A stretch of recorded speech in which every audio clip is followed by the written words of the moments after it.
Okay, you are live. Thank you. Welcome everybody to the April 21st Planning Commission meeting. I'll now call the meeting to order.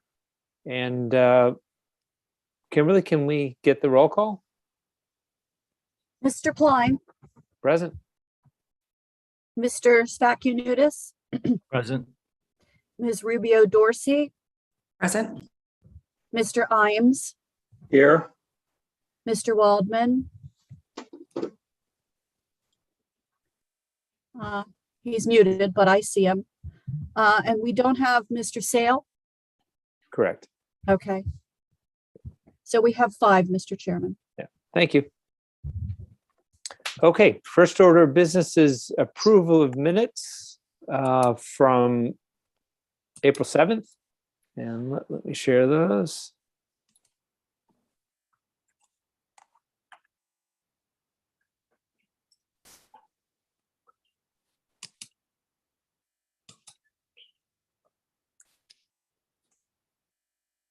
Okay, I assume everybody's had a chance to read these. Are there any, does anybody want to offer a motion on these?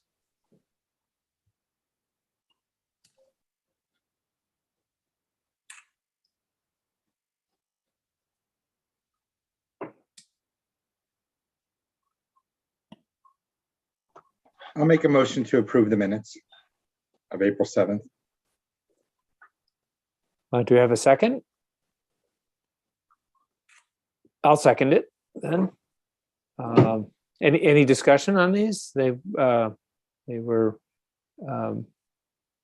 accurately reflect the discussion as far as I can remember. Anybody else have any comments, discussion?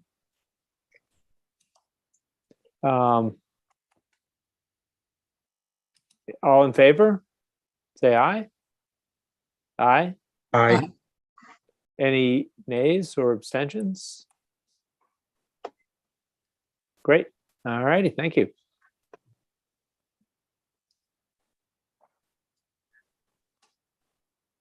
Next order of business is continuation of the public hearing for 0622 medical cannabis dispensaries. And so we had opened that public hearing last time, and we had comments from Alderman Gay, and who's one of the sponsors of the legislation, and had a quick discussion, staff report. As far as additional comments from the public, we did get 4 comments. I won't display them, but they all basically said, please, some flavor of please do not allow medical cannabis dispensaries within the city limits. Slightly different wording, but they were 4. We did receive 4 of those comments. We do not have anybody signed up for public testimony tonight. And is there anybody else online who wants either any more staff comments or any other alderman or alderwomen want to make any comments? If not, I think we will close the public hearing and then get on with our deliberations on this. Okay, so I declare the public hearing on 0622 closed. So now on to our deliberations. Tom had mentioned to me that he had watched the presentation from last week.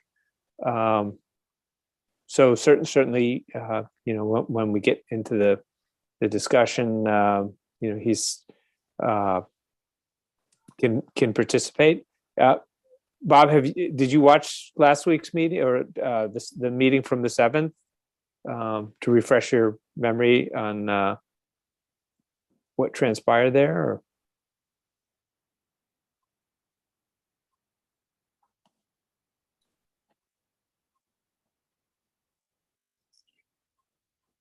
I think you muted. Yeah.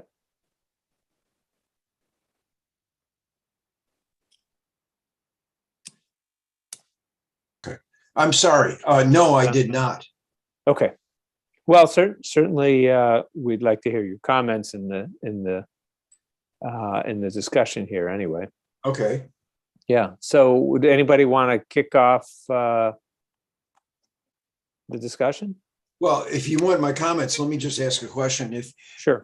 with the 1 mile limit, how many approximately? I mean, what's the forecast for how many dispensaries would be permitted?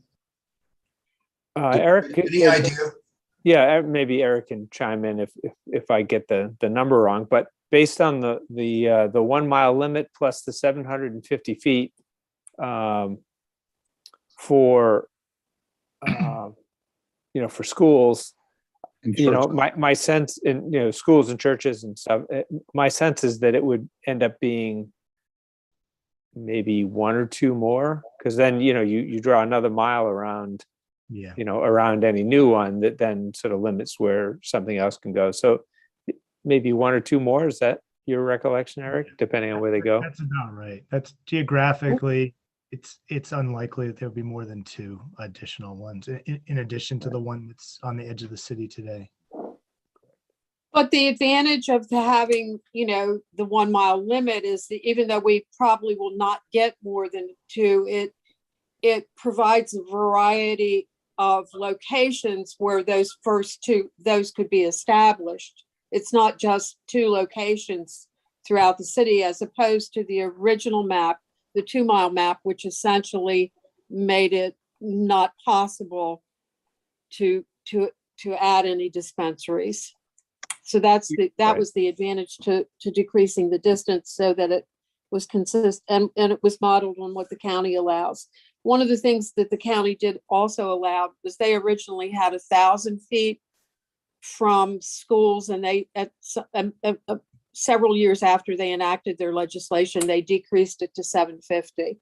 So, we felt that was a really good model to follow. Okay. One thing they did that this legislation did do is they got rid of the restriction on residential lot spacing. So you can basically put it next to someone's house. Right. There's no restriction.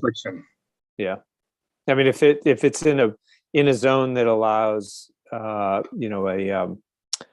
pharmacy, and that happens to be right on the border of the zone that's next to somebody's house, it could be there. So it's basically they're permitted in the subject to standards in any zone that a pharmacy is allowed. And just for completeness too, that there were in the staff report, there were several additional standards as mitigation measures that I'm showing here. No loitering signs would be posted. Displays and depictions of medical cannabis may not be visible to the general public. So you can't have pot flags in the front window kind of thing. So it's not supposed to look like a head shop basically. And then the facility may not have an on-site physician for the purpose of issuing written certifications for medical cannabis. So you can't walk in there and get it without having a prior doctor's permission. In the last meeting, David had brought up that, you had said, I don't know if people want this in their backyard. That's And I not don't what I know. said. What's that? That's not exactly what I said. Not exactly what you said. And I'm not No, it talking wasn't a about the NIMBY thing. It marijuana. wasn't a NIMBY thing for me at all. For me, it's not about the marijuana at all. It's my office is next door to Gold Leaf. So I see a lot of the loitering in the parking lot. And whenever I'm over in that general area, I smell weed. People go right in, come out and smoke. So I don't have a problem with it. I don't think anybody around here has a problem with it, but that we're also not in a residential area.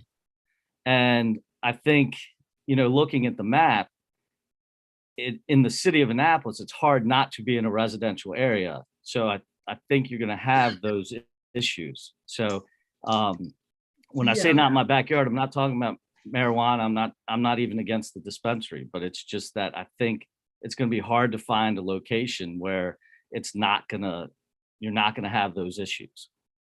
Yeah, I mean, someone's going to be affected by it. If it's, they put it next to a condo, it might affect somebody. Some people are going to have an issue with it. Some people won't. And then maybe it's not a huge issue. Absolutely. I mean, yesterday, I'm sure you realized what happened yesterday on West Street with Gold Leaf and all the traffic issues and everything, because it was 420, which is a big day for marijuana people. And it was huge. And it caused a huge traffic jam right in that area. There are going to be issues. There's going to be issues like, I wouldn't want it downtown because of parking, for example. There's not going to be any place to park. I wouldn't want it next to a condo. So, and there's a line there every day. So it's going to attract a crowd. I know, yesterday was crazy, but yeah, you're right. So just like I wouldn't want a McDonald's right downtown or something with a drive-through. There's certain things and I'm sure that's use stuff. It's not about, our job is not to say whether it's legal to sell marijuana or anything. And I'm not saying that at all. I'm just saying that there are issues that come along with it. Well, with respect to parking, and if we can find, if there's a place that can accommodate that without, affecting neighborhoods, I think that's okay. But outside of that, I think it's going to be an issue. And I'm just looking at the map and trying to figure out where that would go. well, just to address David's issue with respect to parking, if people think that this use requires parking, somebody, an owner would likely not locate it in a place that doesn't have parking if they think parking is needed. So I think in a way that's going to be self-selecting. But, so here's the map. I wonder if I can. I just remember Miss Tierney was saying, oh, yeah, we should put it on Maryland Avenue. There's no way at the last meeting we had. Things like that. Did I say that? I don't think You said there's parking over by Maryland Avenue. You wouldn't want to write on Main Street. But you did, I believe, say that. And you said there's a state lot and a lot of other things. The Maryland Avenue area, you could put it because they need business over there and stores. At the time, we had a lot of open storefronts. I think that's out of context. I think that was after, that was. That's my recollection. No, I was, just for clarification, I expressed concern and then I said I did not, I needed to be more open-minded because of the business opportunity on Maryland Avenue. I think that's what you're referring to. That might be what it is. I just remember Maryland Avenue was brought up and I said, that's not going to work. No, they need park. I would say because of the clientele and you see the parking lot at Gold Leaf, that parking, I would think that this person who has this business would want that parking because of the. Well, this person also wants, whoever is going to do it. There was also legislation about wanting to possibly do drive-through and stuff like that, which I can understand. I believe that was in there, unless I read that wrong. Maybe it wasn't. They didn't want drive-through. I forget exactly what it was. I have to look at that again. But I wasn't bringing up that I was against anything at the last one. I just wanted that we understood that was a significant change from the last time we reviewed this. And the last time we reviewed this, residential lot lines were something we considered an issue. So that's why I brought it up last time. I knew Ben had a huge issue with it and he wasn't here. So I have a question for Eric in looking at this map. So all of for the zoning codes that are shown here on the legend on the left side of this map, those are all the zones that this would be permitted, subject to those standards. Yeah, that's correct. So basically anything that's basically white is a residential zone. It would not be permitted. So it's just for clarification, anything that's like the blues, the greens, those are the places that they would go. It couldn't go like in the middle of Murray Hill because that's residential. That's right. We're showing the zoning districts that are commercial or office, I believe. Right. Yeah. So I think that gives people a good sense of, where it could be, here, the West Street corridor, a little bit in West Annapolis, the Bay Ridge Shopping Center, a little bit down here, next to the Starbucks in Bay Village Drive. And that's pretty much it.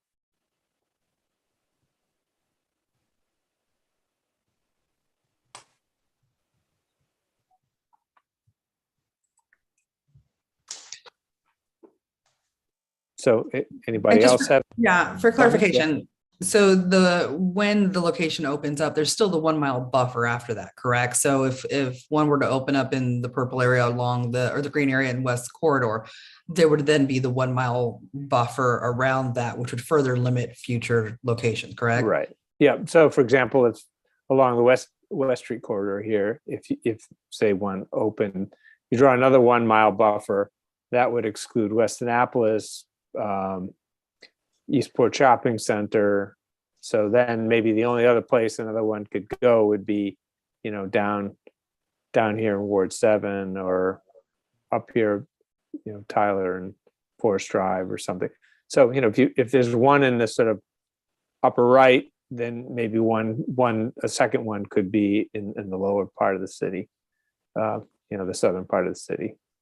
So as Eric mentioned, there's probably room only for two more or less, maybe three, depending on where they go.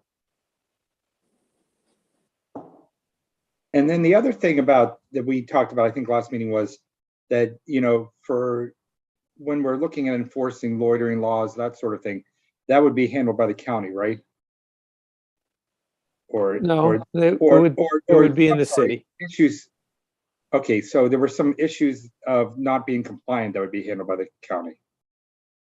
I think it was said that it was the state that The actually. state, okay. Yes. There- I'm just going by what I think Jackie had said.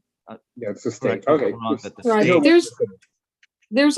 the Cannabis Commission has created their own enforcement group that investigates. They actually inspect all the dispensaries, processors, and growers twice a year, but they also investigate any kind of complaints about them. And if you look on their website, you will note that they do actually, they post what enforcement penalties that they've meted out to different dispensaries. They're aggressive within.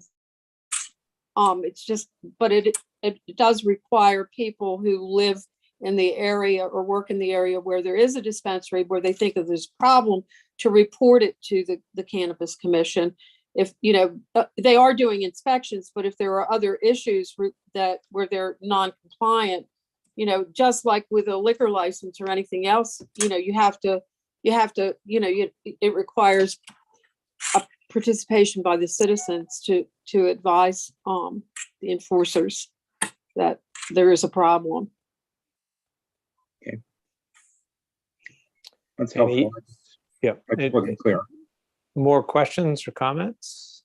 I remember in at least one of the comments that was brought up from the public, they were concerned about historic Annapolis. Is any part of this in historic Annapolis? I'm just want to clarify that because I know we mentioned. If you look at if you look at the West Street corridor, towards the eastern side of that, that's definitely in the historic district.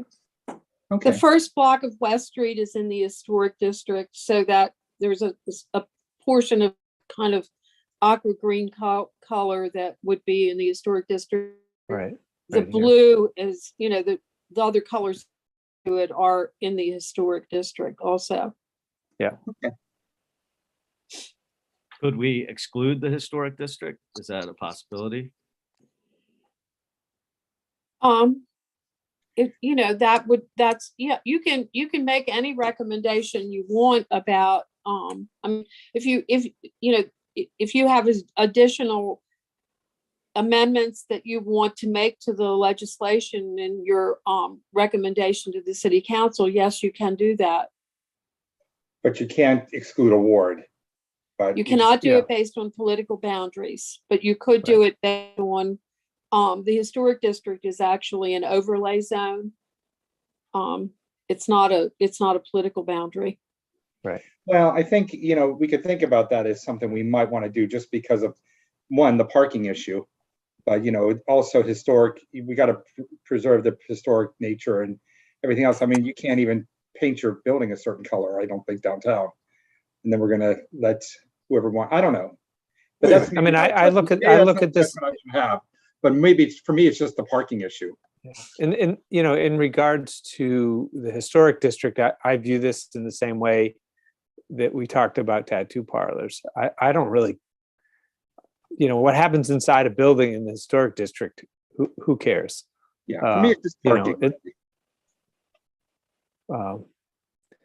There used to be brothels. While I agree with that, a tattoo parlor, it is inside the building. I feel like what we're voting for here is inside the building and outside the building. And, I'm just saying that based on, what I've seen at Gold Leaf, it's not just, the dispensary, there's a scene outside of the dispensary. Yeah. Well, I mean, the things that are objectionable that are happening outside the dispensary are not allowed. I mean, especially if we have no loitering signs, and using marijuana outside is not legal. Now, whether it's enforced or not, it's another story. But that's an issue. But those objectionable things are technically not legal. Whether they happen or not is another story. So Tom, your concern is that things could be close to a residential area, is that right? Close to Yeah. house. That's your concern. Yeah. My concern would be that, if I'm just using Gold Leaf as the example, and I understand you can put up no loitering signs, but that's not necessarily going to, solve the problem. But if I'm using that as an example, that's not, and again, it's not a question of whether I'm for or against marijuana. That's not, Right. It's traffic. It's honestly just, I wouldn't want that in Homewood or right on the border of Homewood, I'm sure there are I think Gold Leaf is a great location for what it is. If there's areas like that in the city that, neighborhoods wouldn't be affected, I certainly don't see it, I wouldn't want to see something like this right downtown. But, yeah, that's my concern, that, it's going to be a situation that could get out of control. So how would you suggest the legislation be crafted? I was thinking about it, and I was just trying to look at the map to see areas where, if there's areas that we could designate that could, if there's only going to be 2 in the city or 3 in the city, would it be a possibility that we could designate those areas? I'm kind of new. I'm just, I don't know exactly how it all works, but I know in the county, there's one opening up by the bowling alley. I don't know if it's opened already, but my understanding was that was I talked to somebody who was involved in that one, and they said that was where they were told they could open whatever that area was. I guess it was the distance from Gold Leaf, the distance from Manna and Edgewater, and that was the location that was. Well, I've heard basically 3 possibilities for practical possibilities. The Bay Ridge Shopping Center, somewhere along Forest Drive, maybe in the vicinity of Spa Road. And the third is over actually in West Annapolis somewhere. Now, I don't know, what are your thoughts on that? If that's in fact, by the way this legislation is written, that's where things would be directed. Is there anything more that needs to be done? I mean, I think they're any location is probably going to border a residential neighborhood. I mean, there's really, I think if if that's the main concern, I don't see this as even workable, because if you look at this map, any of the spots that could, it could go is less, it's less than a half a block from where there's a residence. That's just, we don't have any sort of large rectangular plots that somebody can go right in the middle and have a buffer like that. It's just not the way the city's Oh, set but up. the three that I named are not close to, they're not bordering. They're not going to be rubbing right up against the back doors of people's houses, and there's a fair amount of parking available or potentially available. So, and that's just by the way this legislation works as it is. My only query is there anything that needs to be added to the legislation to in some way insulate residential neighborhoods?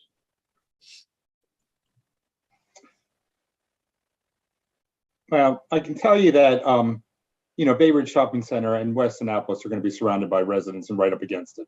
I'm right Everything's against. surrounded by residents. I'm right against Bay Ridge Shopping Right. Center myself.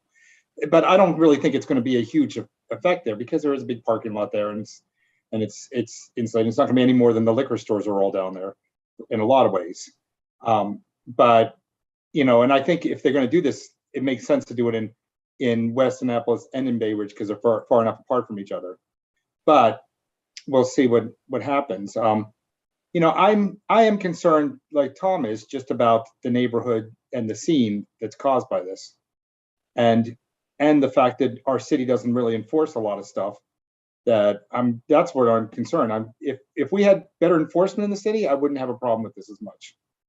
So let me just ask, the That legislation, may be not the point of, that may be not our purview. the legislation says, what is it, 750 feet from a residential boundary? Is that what it says? No, say a that school or church. School or 50 feet from a school or church in a 1 mile radius from an existing. And no restriction from residential. Correct. Can The we last add, can we add a restriction to a residential boundary? You can recommend that the city council add a restriction. And that's what we did last time. Right. Well, so right. So we could add here is this. And maybe it's not 750 feet, but maybe it's, something a little more reasonable, but some buffer. Find that. 500 feet would be the equivalent of 5 normal 50-foot lots. That sounds reasonable. Well, I mean, No, 10 lots.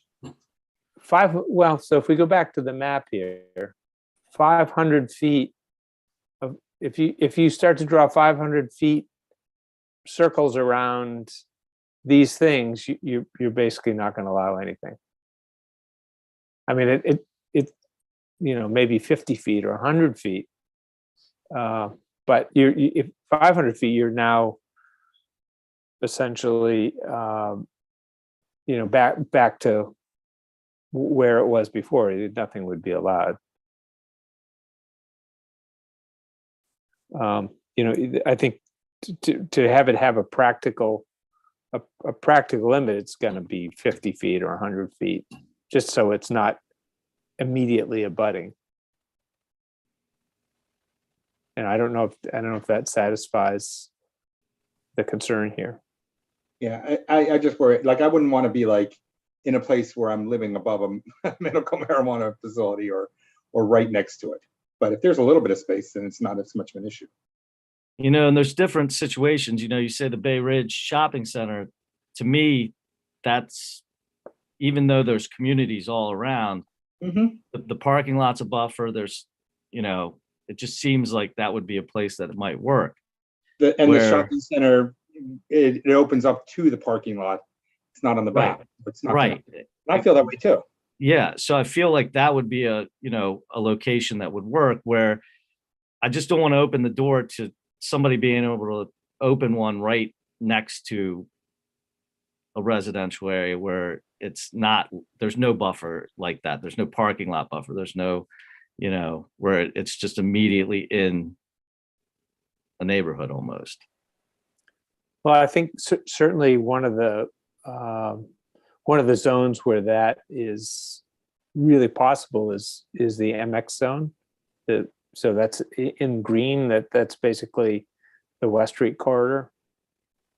Because there are, that in MX, you can have a business right next, abutting a residence, sort of by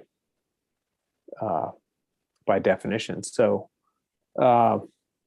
maybe one of the things that we could do is ask to exclude the MX zone. And Why? There are that- places in the MX zone that are fairly well insulated from residences. Yeah, but they might be now, but not necessarily. I mean, across from the red building, the office building across from the Audi dealership. It's got a big parking lot. It's got an in and out. There's nobody really right there. right, but think even the building closer where- in on even West the Street, building- though. Excuse me, even the building where Planned Parenthood is. Boom, from Smithville Street to West Street, in and out. Right, but the MX zone is big. It goes all the way, into Inner West Street. So where Ram's Head is, that it's different. I mean, that the problem we have with our MX zone is the character, and this is what, because we have to do these things more broadly, is the MX zone, half a mile apart is really different character. And so, you have to consider the effect on both characters in that same zone. And what if there's a good apartment building with adequate parking and and so forth, and somebody lives above it? Well, that's what will be within 50 feet.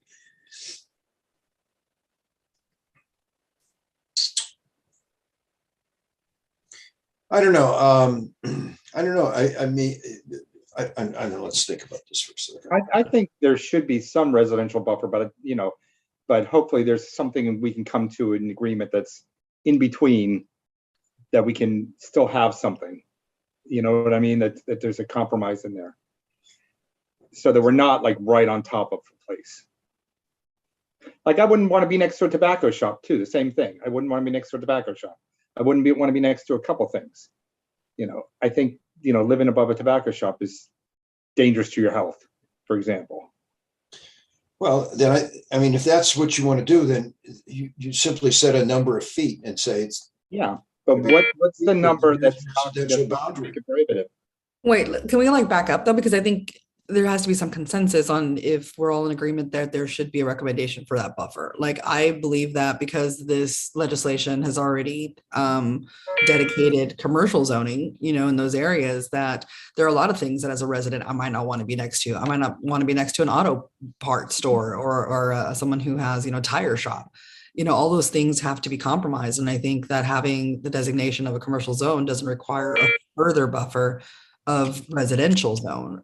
Maybe not next to a residential house, maybe, but within mixed use, that's almost nearly impossible, depending on Right. how that area is. So I just think that maybe we need to take a step back and find that there's consensus on the need for additional buffer before we start to talk about how many feet that is. Yeah, I mean, I think we have a couple options here. One, we could just recommend that it not be allowed, and that we recommend that the city council not approve this legislation. That's one possibility. That's pretty simple. We could recommend what's written in the staff report, as we've talked about. That's also pretty easy. Or we could add additional standards to modify, make recommendations to modify what's written in the staff report, to either add additional standards or perhaps not allow it in certain zoning codes like MX, for example. And that's the reason I mentioned that, is maybe that's a way to get at having a buffer without having to specify, a number of feet or something, because there is a little bit more buffer in the commercial and professional zones than with mixed use, where by definition mixed use is mixed use, so you're probably going to have residences. So that's why I had suggested that. Yeah. I'm Well, just that's the- concerned about the recommendation of a buffer that's arbitrary. We don't have any kind of studies or recommendations that say it should be X amount of feet. So any number we throw out is it's arbitrary. It's Yeah. a WAG for sure. Yeah, and our role right now, this is an ordinance, our role is just to give our recommendations. So we can just say, we can make it as easy as we'd like the city council to consider, exploring a buffer for residential and keep that in mind. We can just say something as simple as that. We don't have to specify anything, or we don't have to say, we'd like them to just consider looking at that if we wanted to.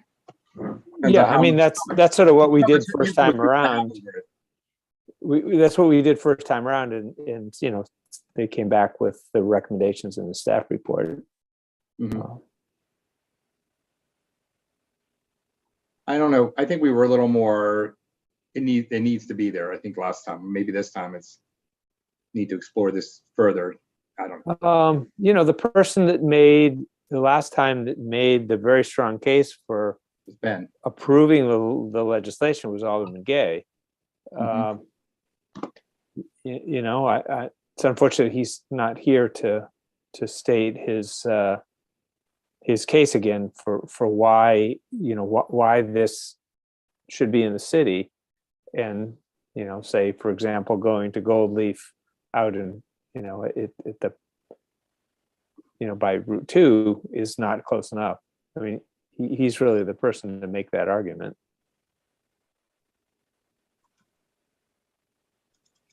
Well, I'll make a motion to approve, even though I can't vote on it. Is that possible?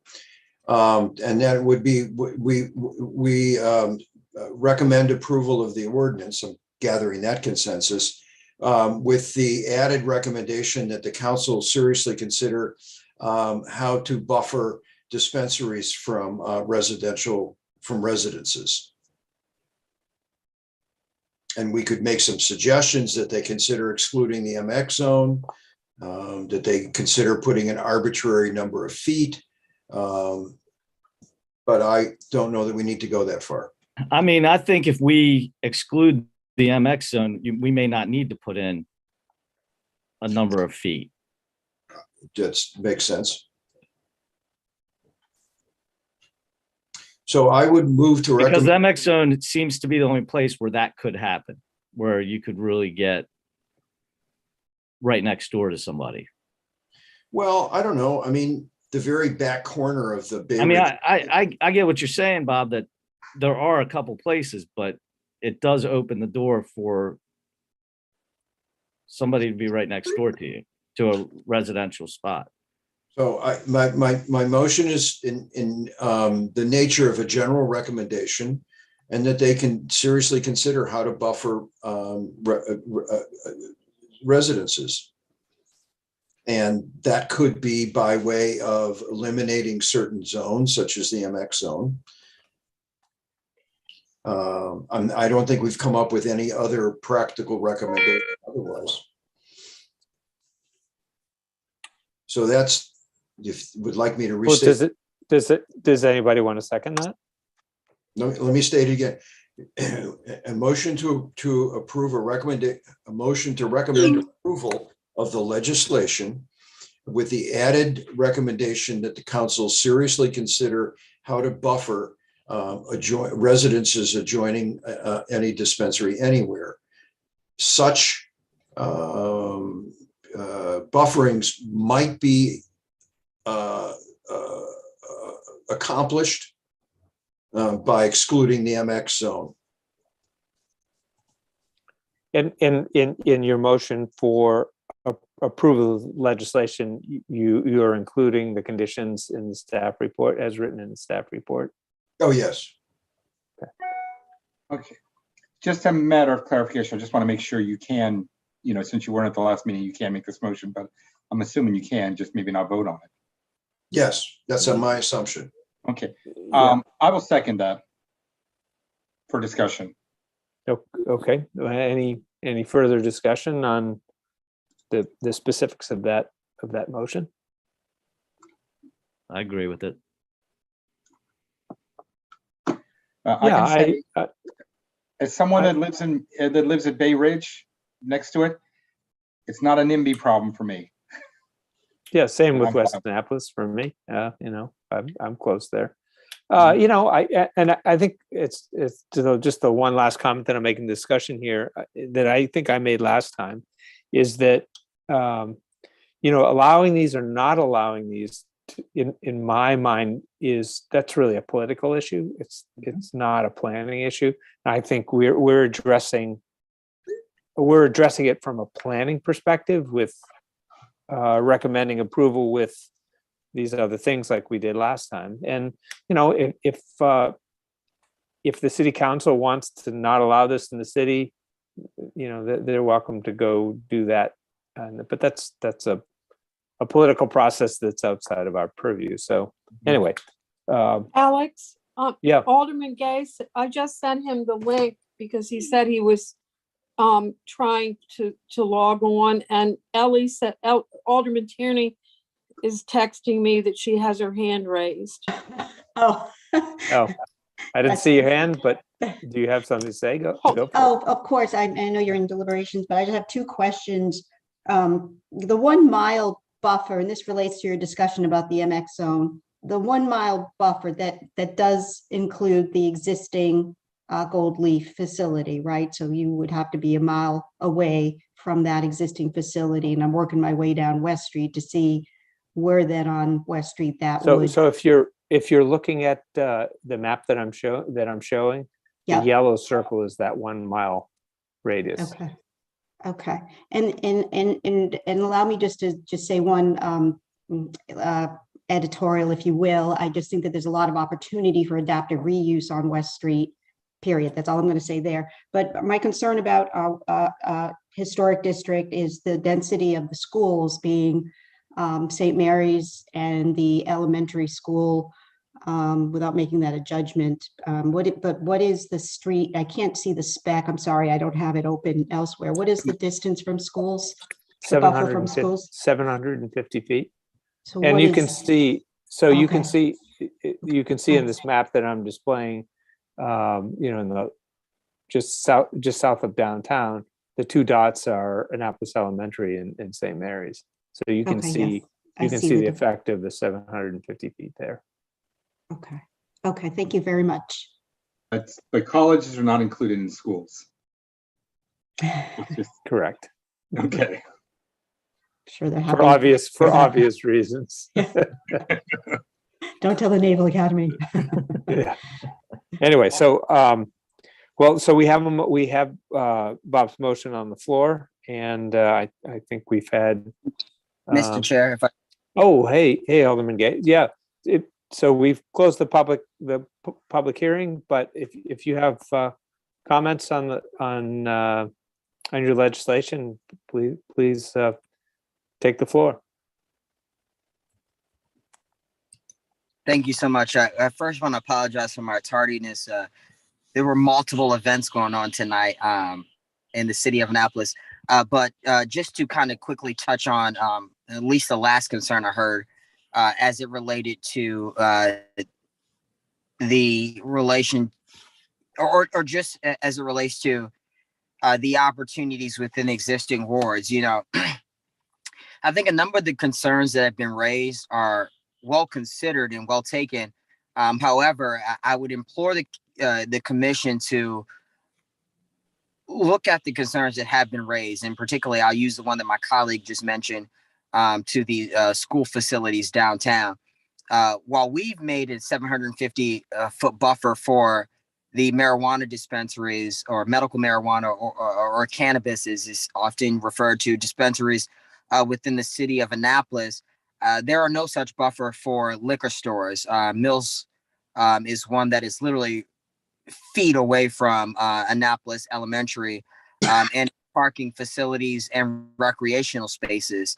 And so I would implore the the commission really to consider in their thought process what we're proposing here. It's a medical cannabis dispensary facility.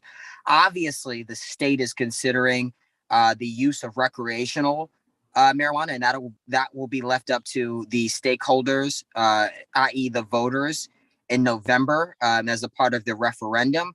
But what we have proposed here are for medical cannabis dispensaries. And when you look around at the number of liquor stores and prescription medication facilities that are located within vicinities of schools, both college, high, middle, and elementary, I think if we want to create a boundary for one business, we should do the same for another.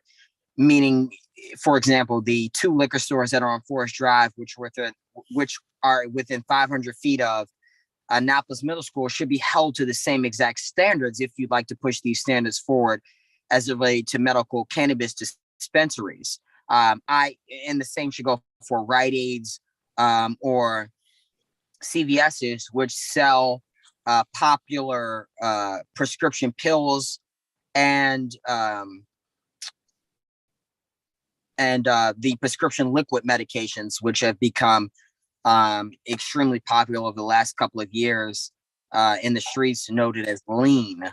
And so, look, my point is that while I understand that there may be some concerns as it relates to the usage and availability, I think that medical marijuana facilities are much far regulated both on federal and state levels than any of the other facilities, CVS, Rite Aid, or liquor stores that we have in the city of Annapolis, which expose our youth to much more dangerous substances, alcohol, and prescription pills and cough syrups. And so I think that should be taken into consideration, as I know there has been concern expressed by at least one member of the commission. I have a question for you. From what you know about how these dispensaries run, is the predominant product sold typically smoked or eaten? Because I think and the reason I ask is because I think the difference between comparing it with, the prescription drugs or alcohol is that the smell of the smoke is very pervasive. And I think that's the one thing that is different, in comparing it to other things that are sold. Mr. Chairman, I answer that in a number of ways. My first response will be, when you look at these facilities, the facilities that are currently existing, the state is extremely involved in any complaints of marijuana smell or any other complaints that don't follow through with the regulations that have been set by the Maryland Medical Marijuana Commission. So I don't believe that there will be any additional exposure to illegal drugs or activities within the city of Annapolis. If you recall, when I proposed this legislation last year, my then colleague, Alderman Fred Payon, who had great ties with the state's attorney's office, reached out to the state's attorneys to see if there had been any uptick in crime related to medical marijuana licenses, the use and the sale on the facility that, I don't want to mention personally because I don't want to attack them, but on the facility on West Street, there had been no such indication that crime, use, or any other incidents had been committed on the property. So as it relates to smell, I'm not really sure where that. Well, we're just reacting to comments that were made prior to you got on, that, out by the dispensary, out West Street, that the smell is very prevalent. I mean, I have not experienced it, but I don't know. So. Mr. Chairman, if that is persistent, then I would encourage the individuals who came forward to get the state involved. I just don't see that being true. The concerns of people smoking in the parking lots, etc.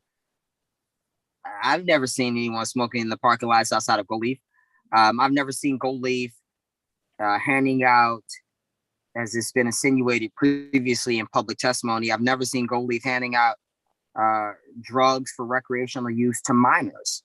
And so all of this is really fear tactics that were used in the 1930s when films like Reefer Madness were exposed to the public. I wrote an actual paper on that in 2018 when I was attending the community college. And my professor then was Dan Nataf, who's well known within the county. I don't think there haven't been any complaints about crime or sale of illegal stuff for recreation use. That wasn't the issue that was talked about here. The one issue that was brought up by several commissioners was the smell. Basically the use. The use, and I'm inferring that means the smell. And I don't know if other commissions want to repeat their comments for Alderman Gay. That would be. I don't mean to speak for you. Yeah, you're not speaking for me. Alderman Gay, my office is next door to Gold Leaf. And while I don't have an issue with Gold Leaf at all, because it isn't near a residential area, I don't think it's a huge deal, but the smell is pervasive. People do go in there, come out to their car and smoke.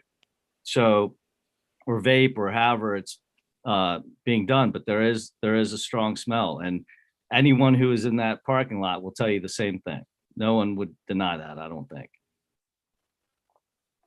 I'd encourage the commission to report any findings of illegal activity to the state, because that's the right thing to do, and to ensure that any facility is following through with what the state has outlined. Again, I'm not familiar with it. What I'm trying to say is I'm not trying to argue the legality of it or not. For me, for my concerns, and I'm only speaking for myself, was it being very close to a residential area, like right next door to some homes, that there could be some conflict there. Do you understand what I'm saying? So it's not a question of the marijuana at all. It's more of if we have this same situation at Gold Leaf on West Street, it is kind of an island to itself. If we have the same situation right in the mixed MX zoning on West Street, it could turn into issues, and that's all I'm saying. So that's why we were discussing this, recommending some kind of buffer zone or eliminating. I'm just trying to catch you up on what we discussed, or eliminating certain zones, and that may take care of that issue. Trying to find a place where it could work. I completely respect that. Obviously, if your office is right there, you may be exposed to something that I'm not. But I would be willing, first and foremost, to come down with the staff to maybe check out the areas in immediate existence of the current dispensary. And secondly, if pertinent to you, I'd be willing to also look at some of the residential lot requirement distances, as that's been opposed just because of, again, Annapolis is a unique space. Several of our residential communities are located directly right next to commercial spaces. And I think it made it a little bit difficult to us, but if that is a problem that the commission thinks would prohibit this legislation from moving forward, I'd be willing to look into it. I don't think we're trying to prohibit the legislation. Again, I'm just speaking for myself. It's more about, when we discussed, for instance, the Bay Ridge Shopping Center, again, I'm not speaking for anybody else, just myself. I thought that would be a location that could work, even though there's residential areas around it. There's a parking lot that buffers it. It faces out, as Mr. Imes said, it faces out to the parking lot. I don't think there would be an immediate issue there. I think that's a place that could work. So we're just trying to find that balance. Could I ask if there was a place on the map maybe that concerned you the most, if I could just maybe look at that, I just wanted to be Well, sure. I think in our discussion, the place that concerned me the most and was brought up was the MX zoning, which is the green, going down West Street, because that's, MX is an area where you have mixed use. So you can have a home right next to a business. Yeah.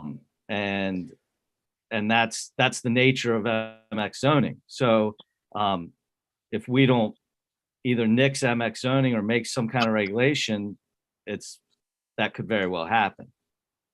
Yeah, just for your information, Alderman Gay, we have a motion on the floor that we discussed just prior to you coming on. I don't know if you heard it, but it is to recommend approval of the legislation as outlined in the staff report, and that if the city council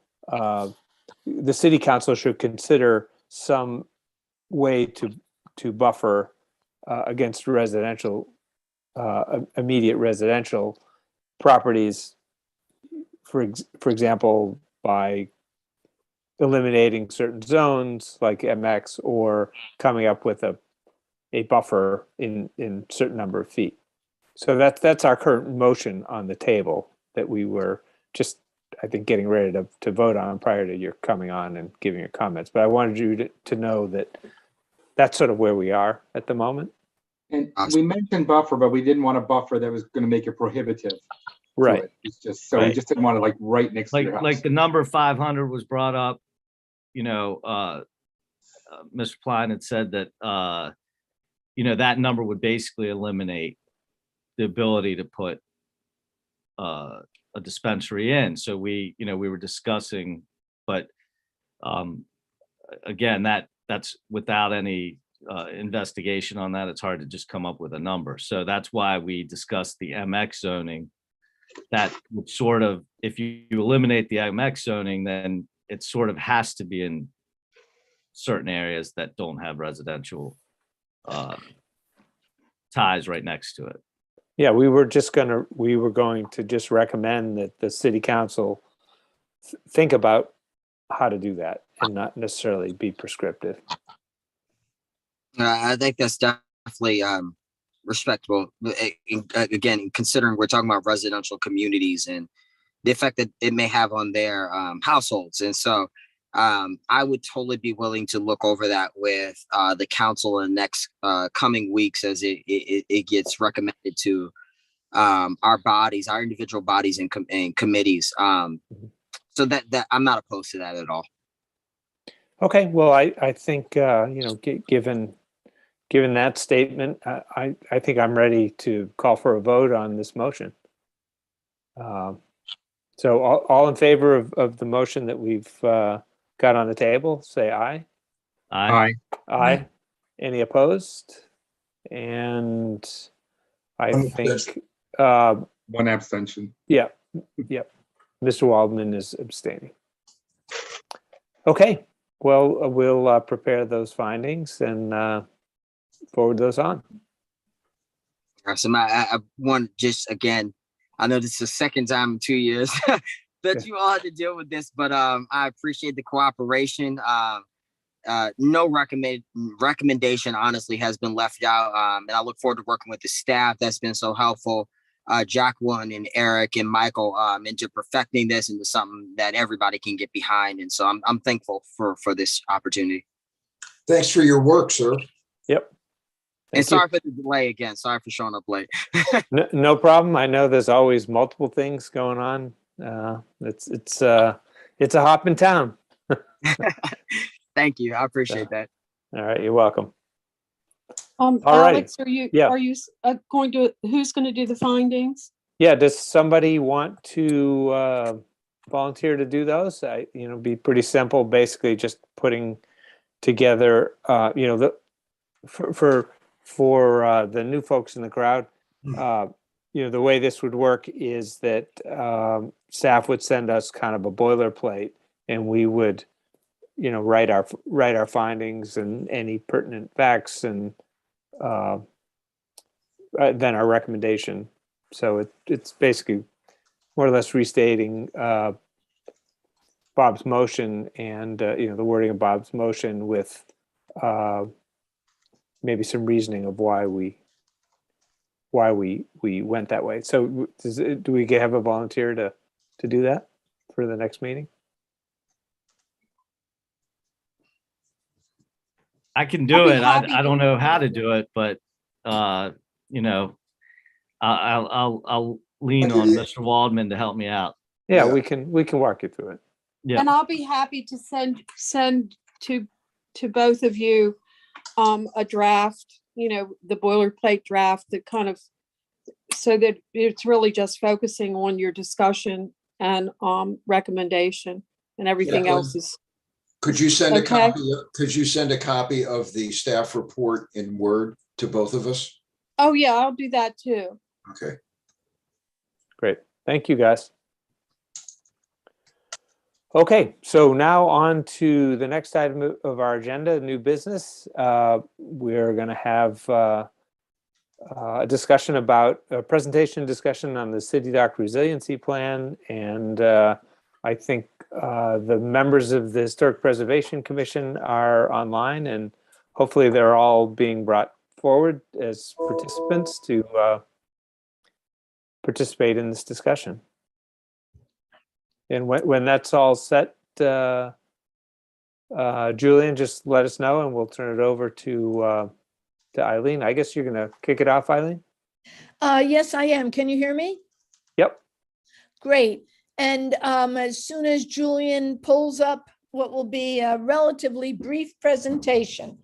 And we're, first of all, delighted that you all have made time for us, because I know your schedule has been pretty demanding. So we are delighted to be here. The city manager is here with us this evening, as is the entire AMRP team and the Whiting Turner team. So before you get going, Eileen, Mr. Leahy, you want to introduce the members of the Historic Preservation Commission?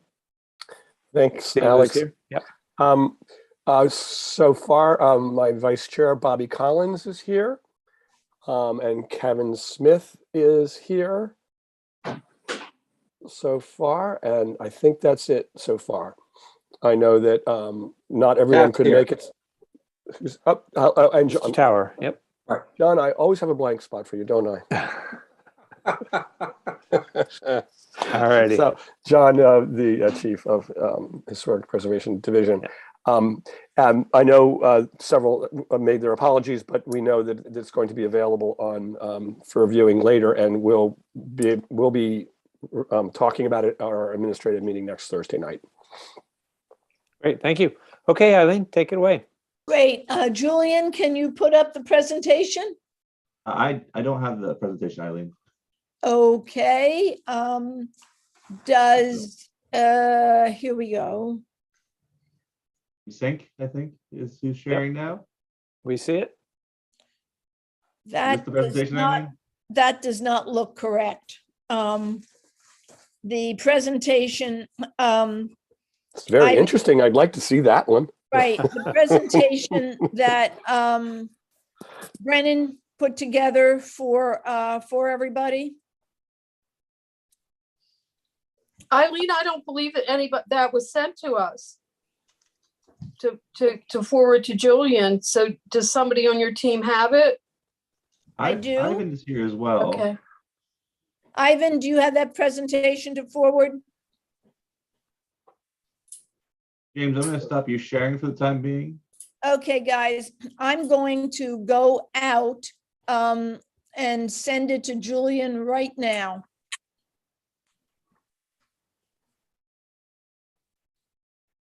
Also, very quickly, I'd like to introduce Kimberly Consoli, who's our recorder for the HPC. So she's joined as well. Yeah, she's our recorder also. So Didn't even notice she's that. here. Yep. Perfect. Don't want to leave anybody out. Again. Okay.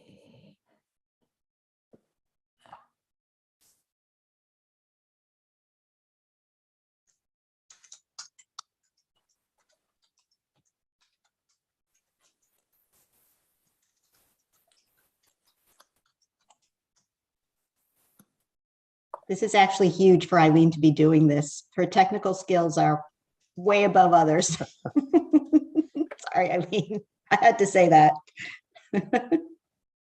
Absolutely. Good job, Eileen. Eileen, I think this presentation that first came up would be the one for the Citydoc design details. And then we may have to switch after you do the one that Brennan prepared. Yeah, we're starting with the one that Brennan prepared. Did you, I just sent it to Julian. I assumed that you all had it, but that was not the case. Yeah, I apologize. I think we missed that. Okay, and now to get back into the link. At the bottom of your screen, Eileen. You're still in. I'm still in?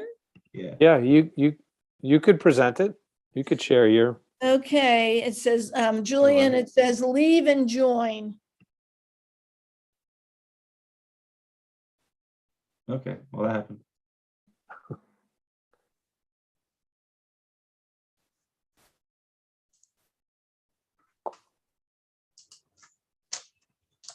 So Bryce, before we start, are you going to talk about things other than the flood mitigation devices and design?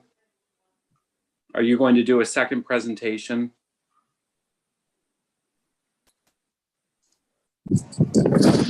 I'm not sure what you mean, John. No, we were planning to really talk about the flood mitigation design components around Citydoc today, where we've made a lot of progress. So Okay, right. That's what I thought. We have a lot of options to review, so we'll focus Yeah, on that. Yeah, we wanted to give you as soon as Julian pulls this up, and I apologize that it wasn't sent to you, Julian.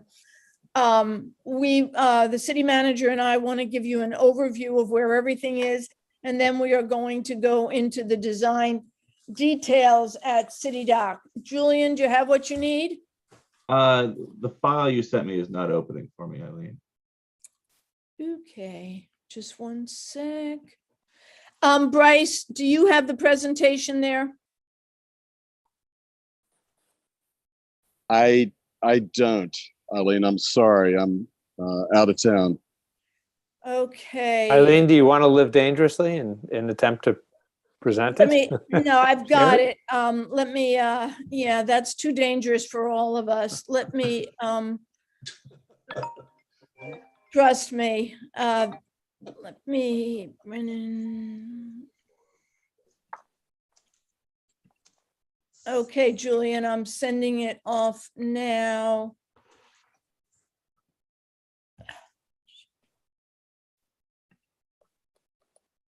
You know, as I used to say in my former profession, it's not rocket science, but we can wait. Wasn't that actually rocket science, Alex?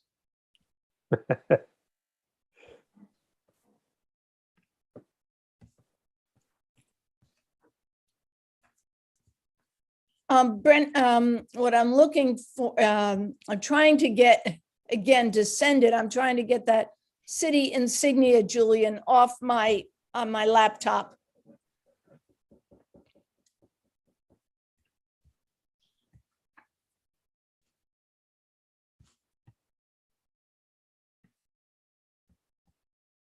David for the rescue, it seems. Ah, there we go. There it is.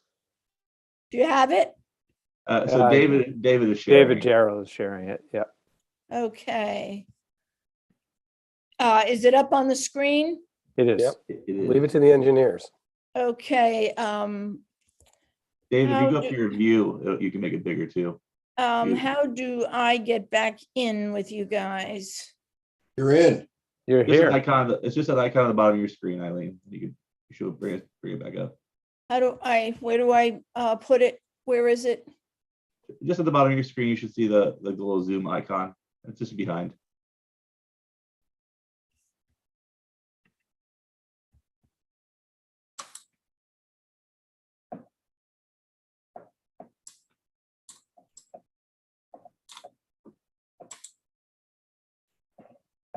Is that better? Yeah, that's a little bit better. If you go to the view tab at the top left here, file edit view. Yeah, you're there. Yeah. Click that. And then go to full screen mode. Down a little bit.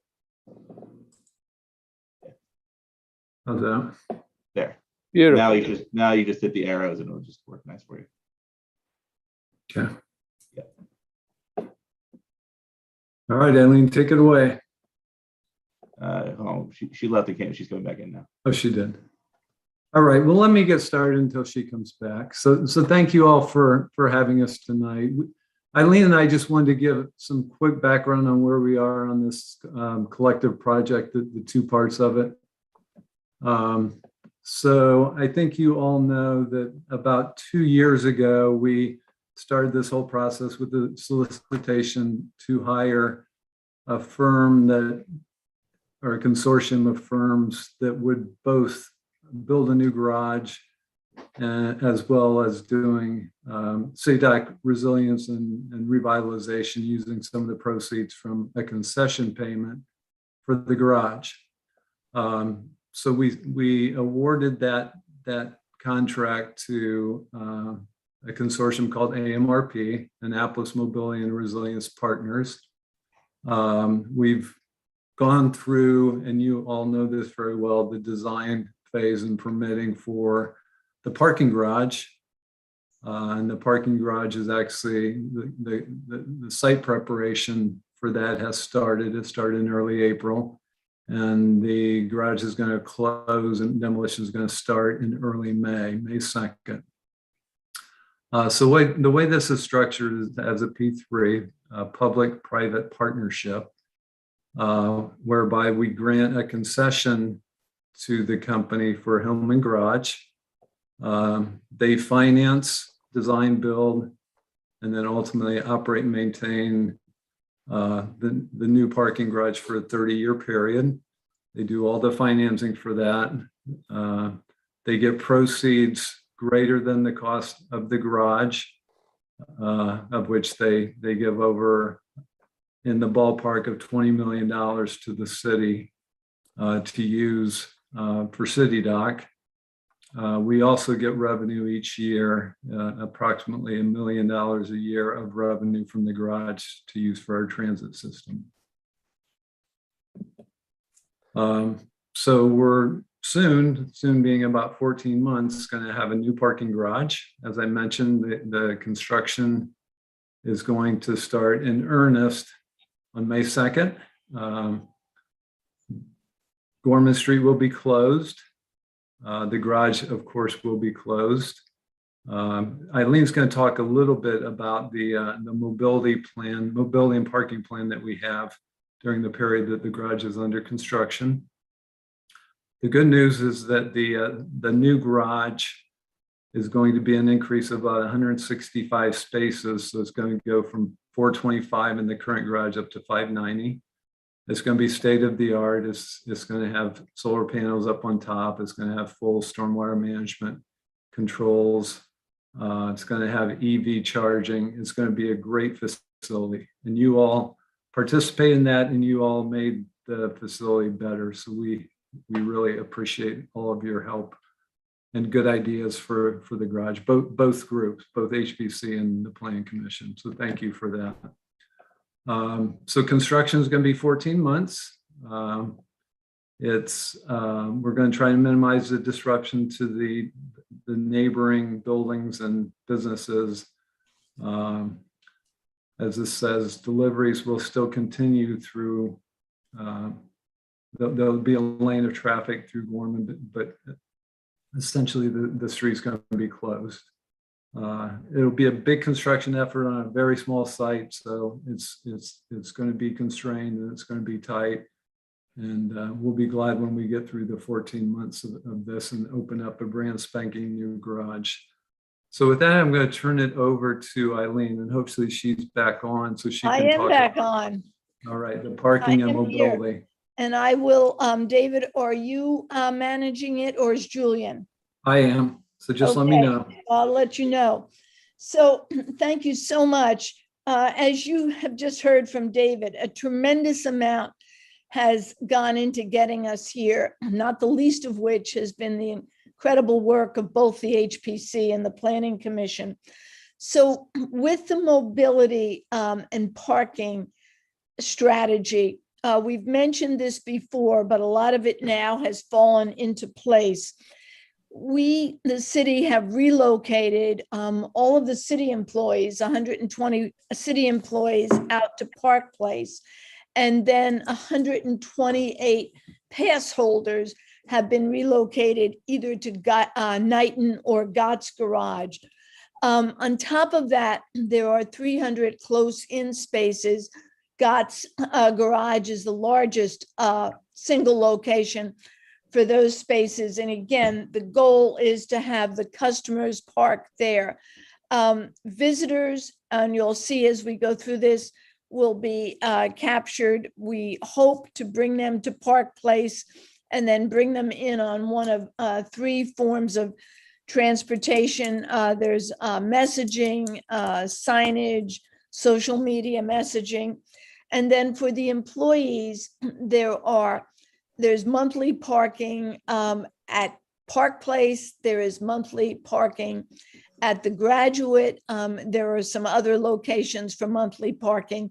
And then the residential community will have, starting May 2nd, which is when the garage formally closes for demolition, they will have Park Mobile, so that all of the residential streets in Ward 1 in our downtown area, instead of having a 2-hour free parking, it will be a Park Mobile at $4 an hour. Next, please, David. As you can see from this map, starting with probably the Graduate and Knighton forward, there are, east, there are numerous garages. Right at Citydoc, there are a lot of smaller lots, but we've got Gott's, Whitmore, several sizable facilities very, very close to downtown. So there's more than enough parking. We just have to make sure people know where it is and are easily directed to it. Next slide, please. So this, you will love this. This is the mayor's. The bright purple is the mayor wanted to make sure that everyone knows that this is the bus you jump on to get to downtown. The buses have been wrapped. You will see them, they've just started driving around town.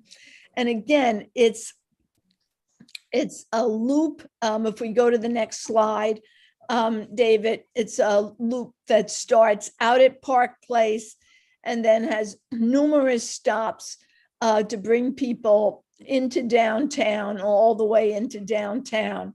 Again, it's a free shuttle, and given there's been an additional shuttle added, so the expectation is to have a 10-minute headway, which will be terrific. The next slide gives you a sense of a second form of transportation. We're calling it the 10-minute trolley, but it is the electric shuttle, the golf cart that you see here on the right side of your screen. And they will operate on the weekends, Friday evening, Saturday, and Sunday. They will be available on Calvert Street near the closer in garages.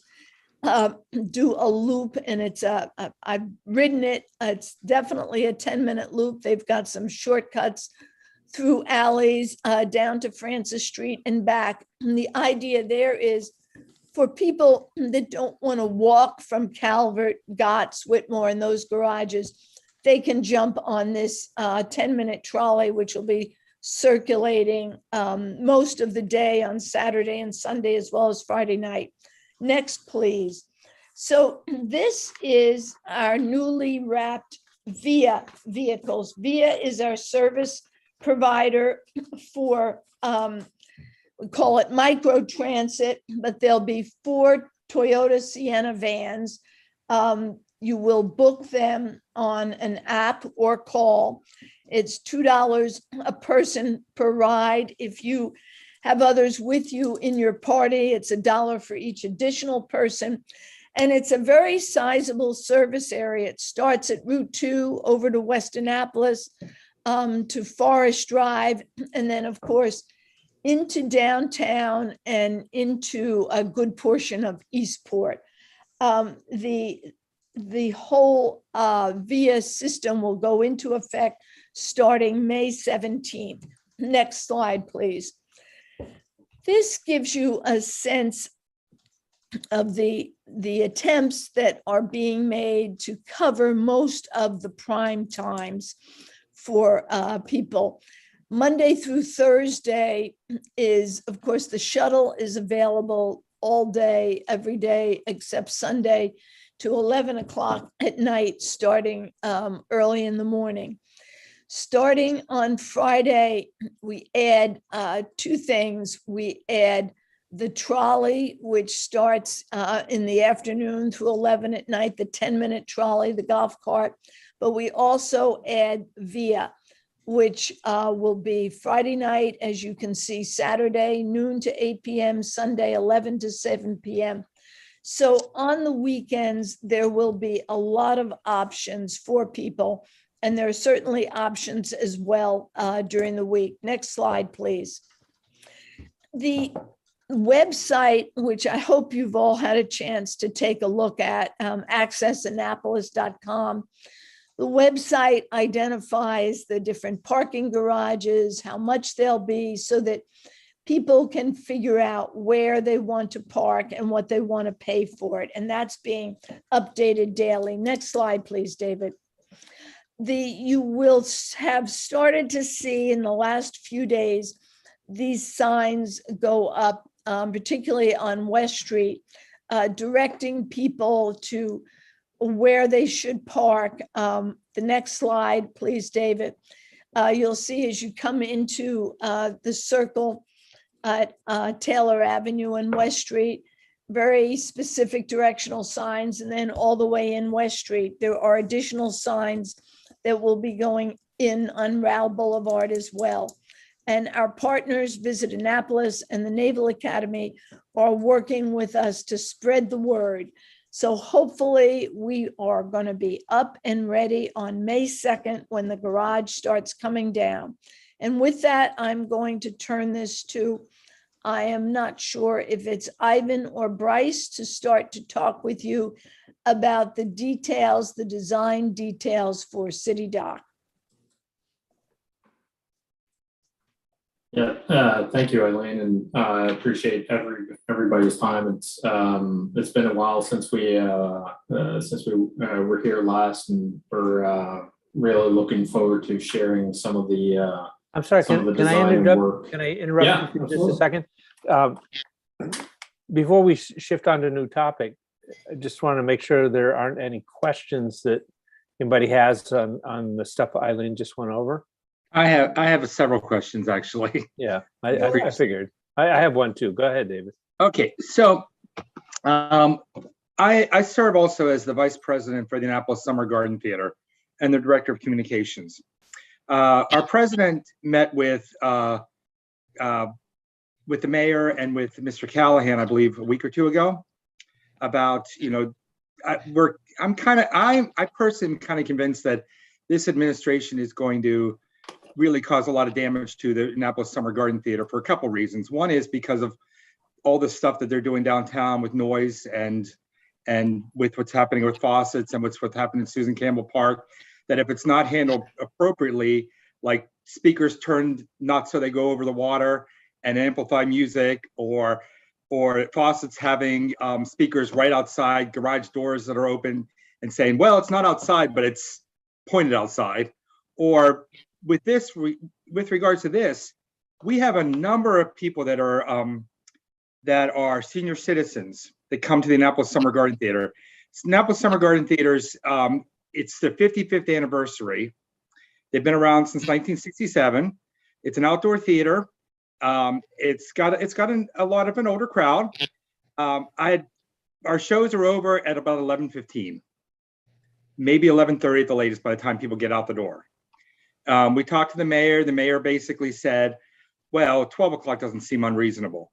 I don't see any way for people to get around after 11 p.m. at all. Is that set in stone at this point? Is the one question I have. Second question is when you talk about things on before you get onto what Citydoc is going to do downtown, we've had a lot of problems, and I bring up enforcement a lot. We had some problems with music being done when this mayor came in at the Citydoc. And they had permits till 8:30, but we're going to 11 o'clock and the police wouldn't do anything about it. Nobody would ever enforce it. We're just concerned that this will be the administration that puts a nail in the coffin of Annapolis Summer Garden Theater. And I hope that doesn't happen. David, let me answer. First of all, I've worked, as you know, all over the country for lots of administrations and several here. And the mayor, the city manager, I've not seen two people more committed to really creating a high quality of life for the residents than both the mayor and the manager. So if there are issues, our job is to tackle them and correct them. And if there are enforcement issues, then we certainly need to share that with either the police department or the new planning director. I'm sure Mike will be happy that he will not be dealing with the enforcement, but we have a new planning director. But with that said, these hours are not cast in concrete. We're trying to balance that everybody's needs. And what you bring up is a good point and it sounds like we're going to have to figure out, because right now, you're correct. The Downtown Business Association, the Downtown Partnership, has asked that on the weekends, on Friday and Saturday, that there be a later shuttle, one at 12 and then one at 2:15.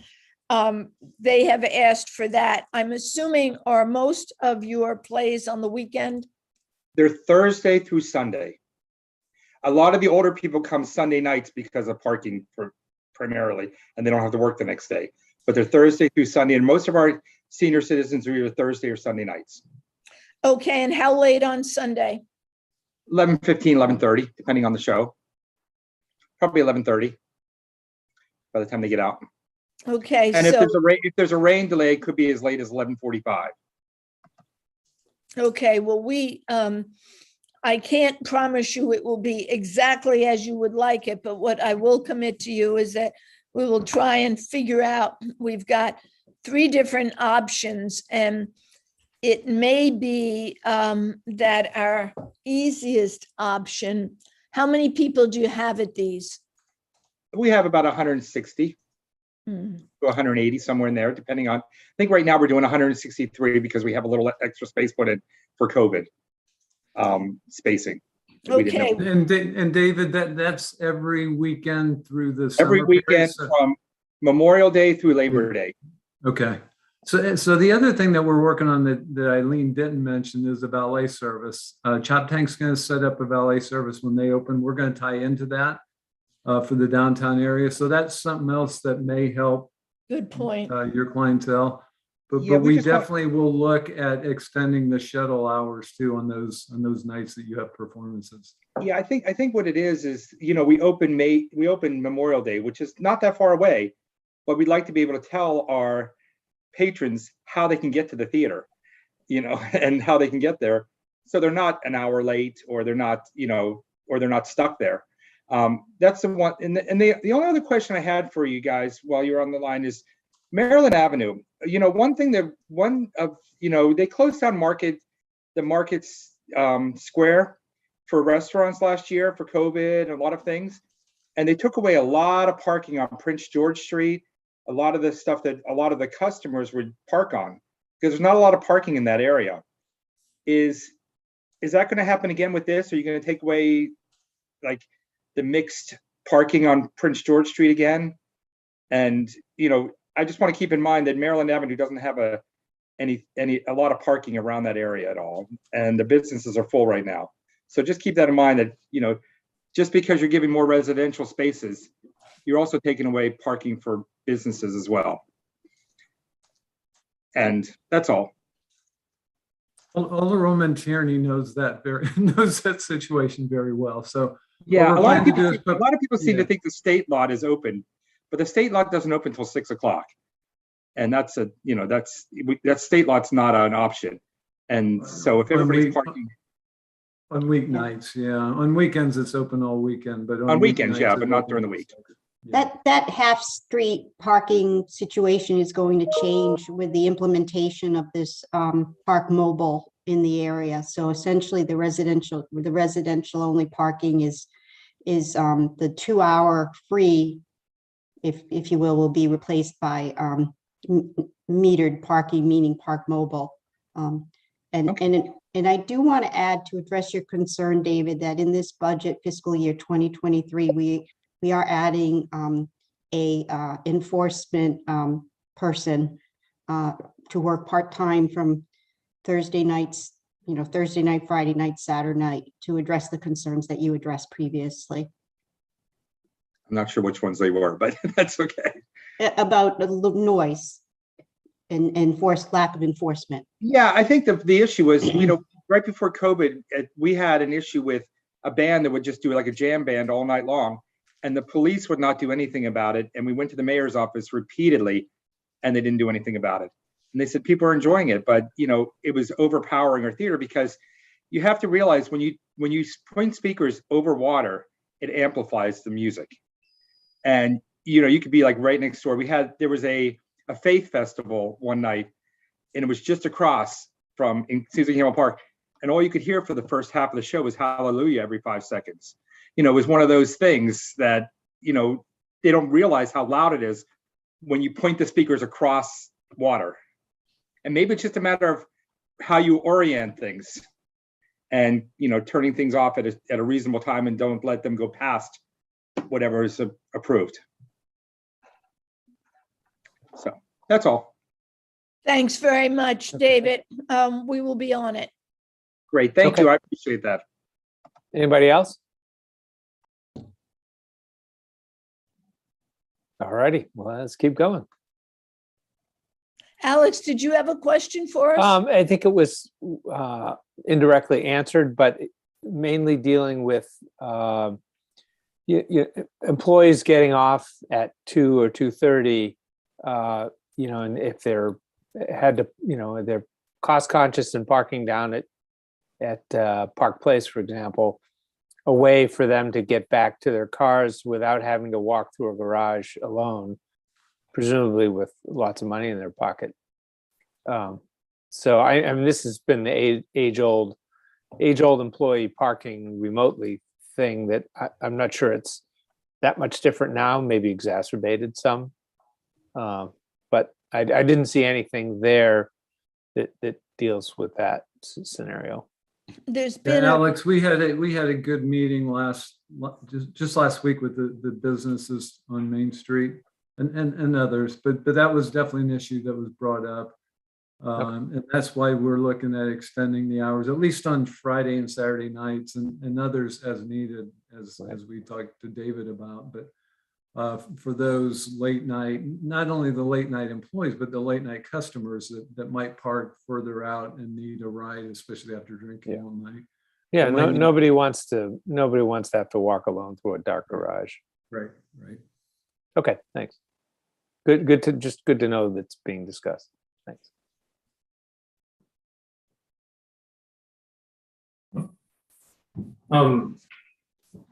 Yeah, no, I think if I believe Scott or James is pulling up the presentation here, so I think if we can skip to the next slide and then the next one after that.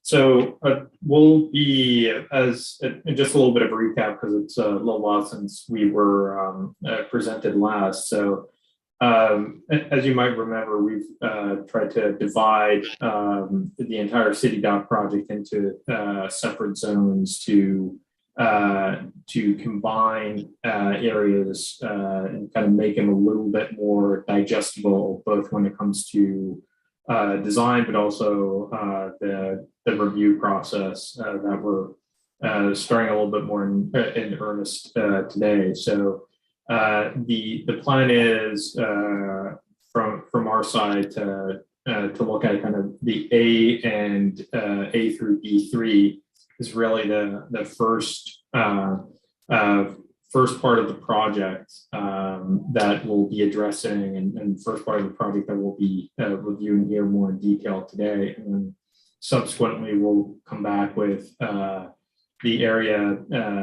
that's outlined as C, which is the pump station and the plaza immediately outside the pump station, and then DE as the area that would follow that.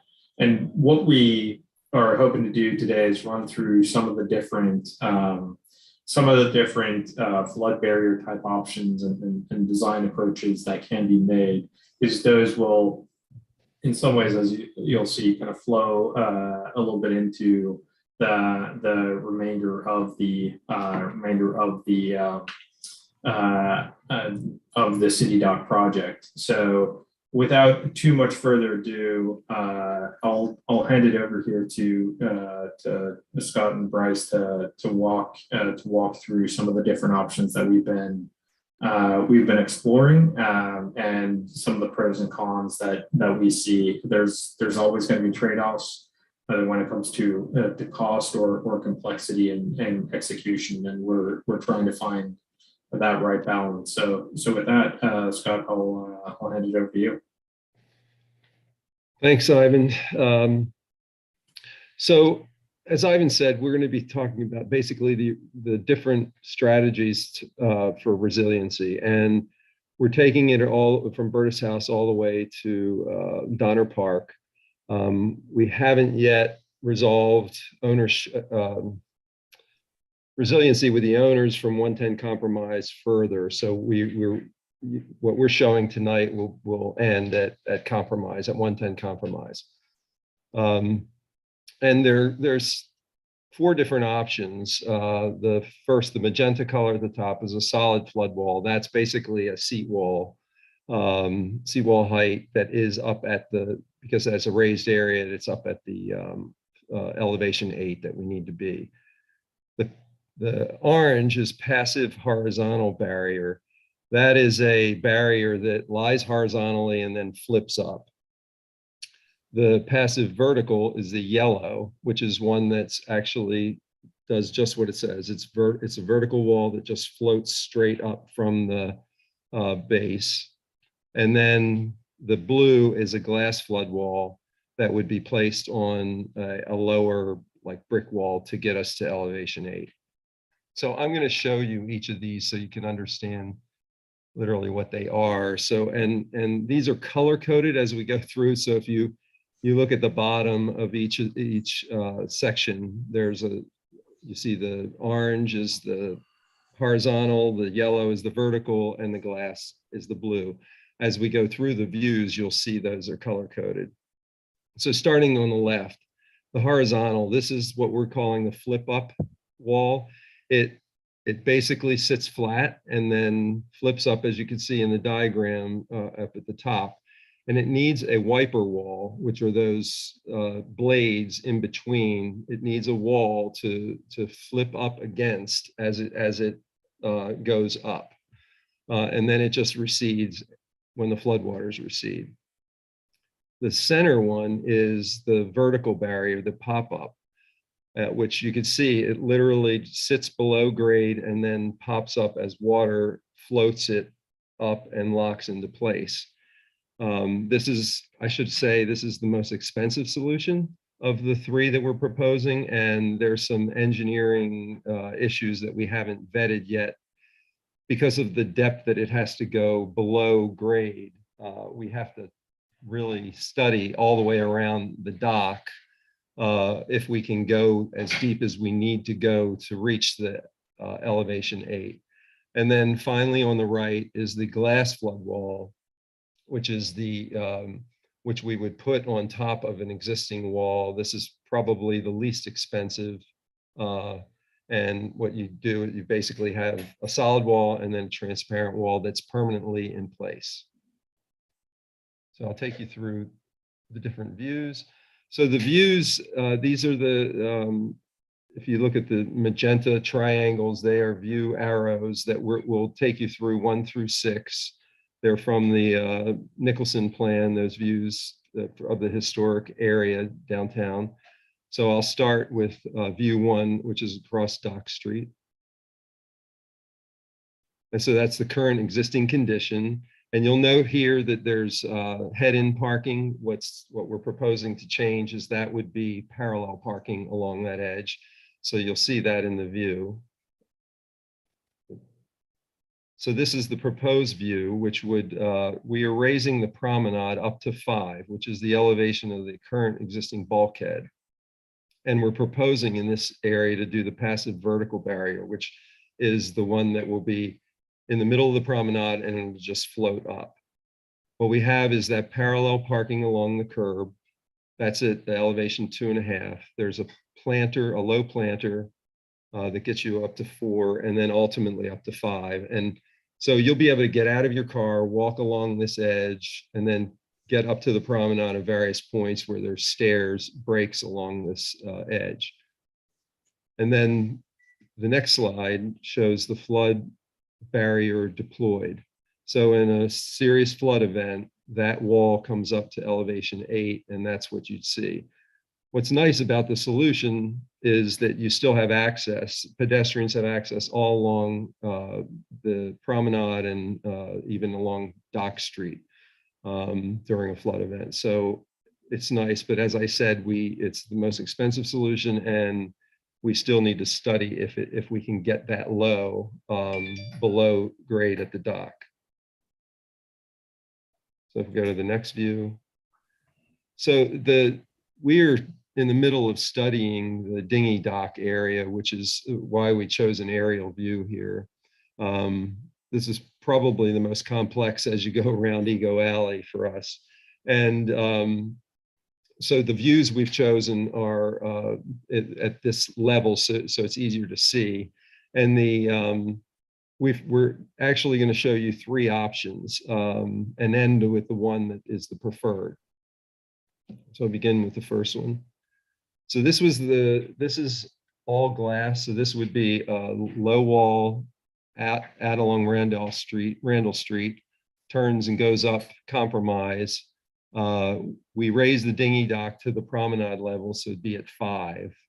And then, so you see you'd have to step up on the left there, and then you would ramp up to get to the promenade. You can see the ramp on the left there as well. And then we have a permanent glass wall that surrounds the entire area. So if we go to the next one, this is the passive horizontal wall. So the area that you can see that's sort of pink on top of this seat wall there, and then between the two, yeah, right there, that is that flip up barrier. So when it's lying flat, it's going to be about, depending on what dimension we need to go up, anywhere from 2 to 3 feet wide.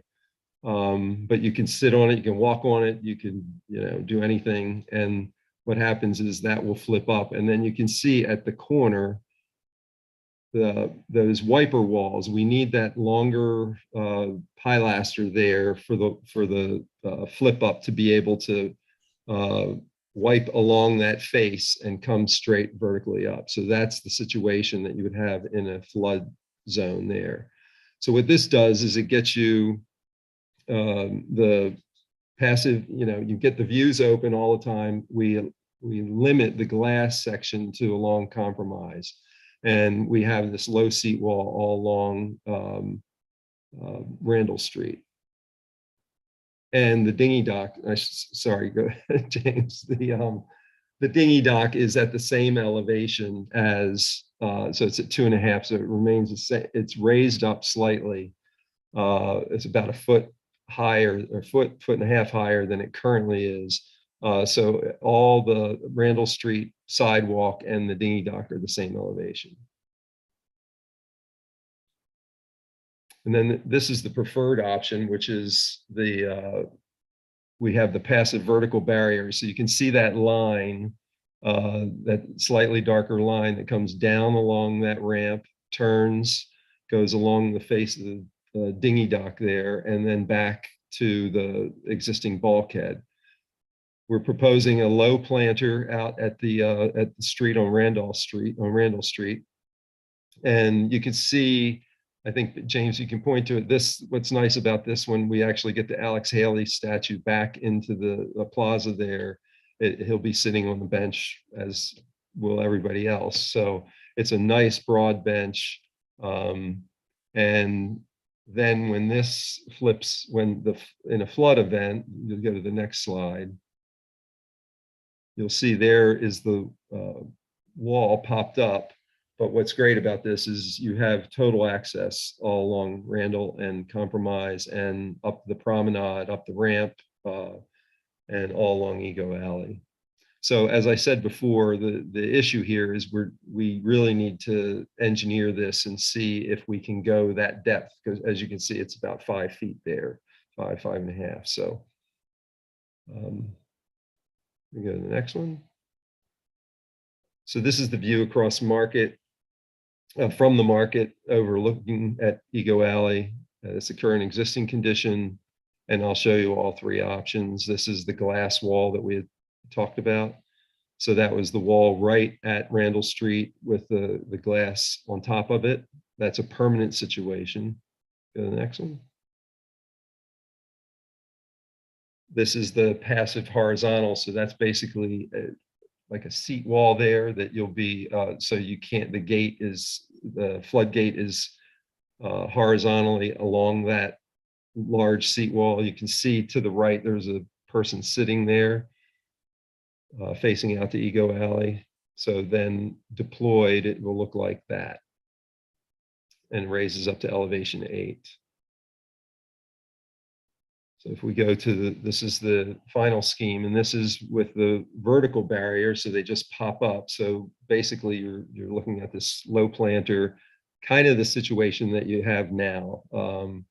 It's just a planter that runs the length of Randall and Ego Alley, and then we would have a bench on the water side, and then in a flood situation, it pops up to 8 feet.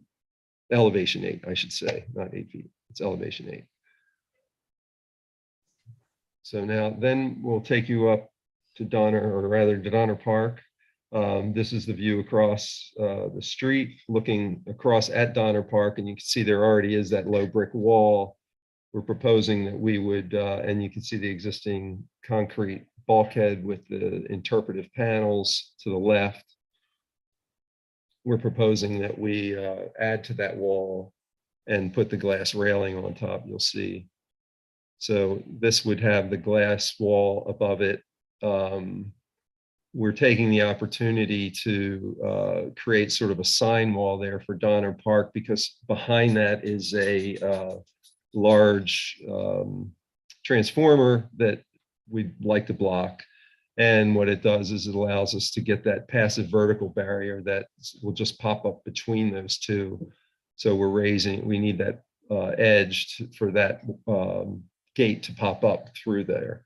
And then you can see the glass barrier continuing along Compromise.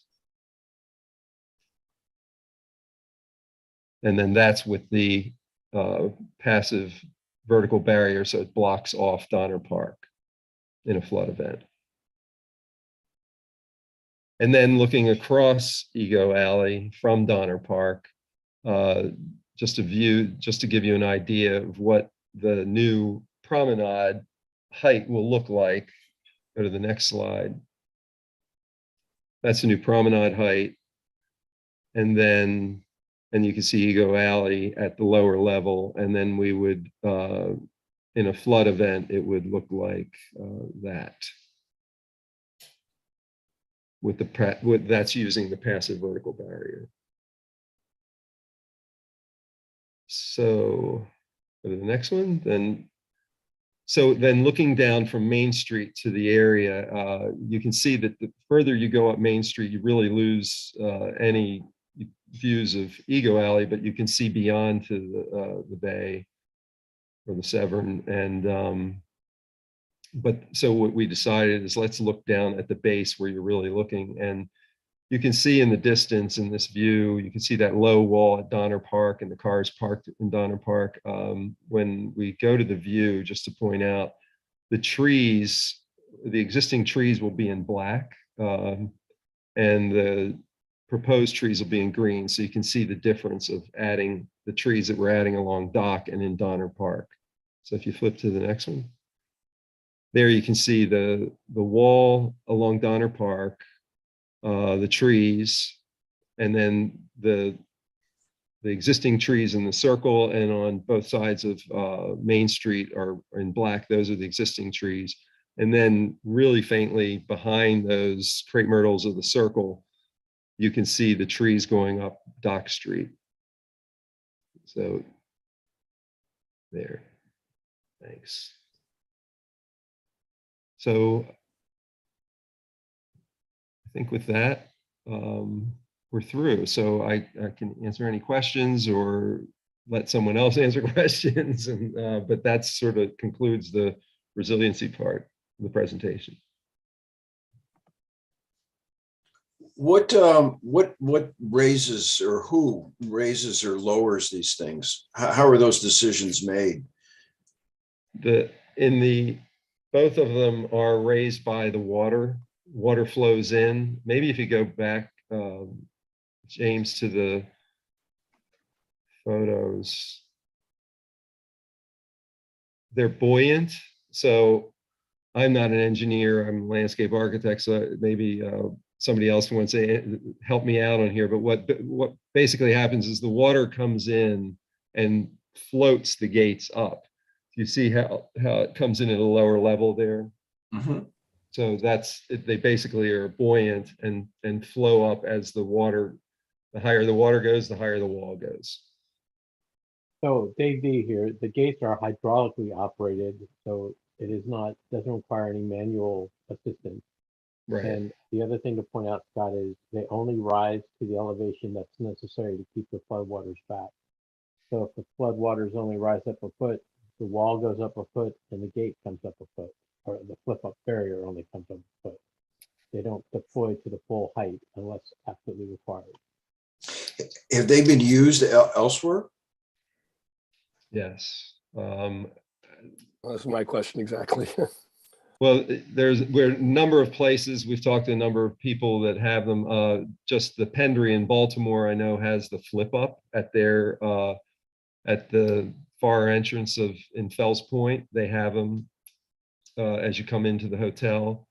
I understand the passive vertical is used at the National Archives, downtown Washington.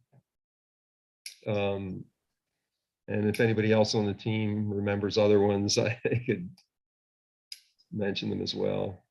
A lot of images in kind of these European settings. It looks like they use them a lot in low-lying areas of the Netherlands. Yeah, I was going to say it's quite common in the Netherlands and southern UK. Pretty much any area which has historic properties and or historic cities where there's challenges, and otherwise raising or putting in more mass based flood walls. This technology has been used for several decades now, so it's a fairly well known technology. The issue is more, as mentioned, of cost of the different alternatives definitely have a different cost associated with them. I have my hand raised. So a quick question for you. The one that flips up, does that have to open up all the way to seal with the wipers on the side? Or you were saying it only goes up as far as it needs to go? Wouldn't the water go around it? I don't know how that, maybe I'm not an engineer and I'm not thinking of it right, but I would think it would have to seal somehow. That's the one. And is 110 compromised? Is that the Fleet Reserve Club? Is that what we're talking about? I'm just trying to put that in context. Where is 110 compromised? Or is that where that Faucets was? It's Faucets. That's Faucets. Okay. All right. And I didn't realize you were putting the Donner Park there. I've then taken away that parking lot, which is great. I think it's going to be nice there. Why, I'll why answer are you about not, the flip up. why are you not protecting the park? Won't all that repeated salt water just kill it? Well, it's at 5, so it's not, it doesn't, it's only flooding when it goes above elevation 5 because the bulkhead goes all along there.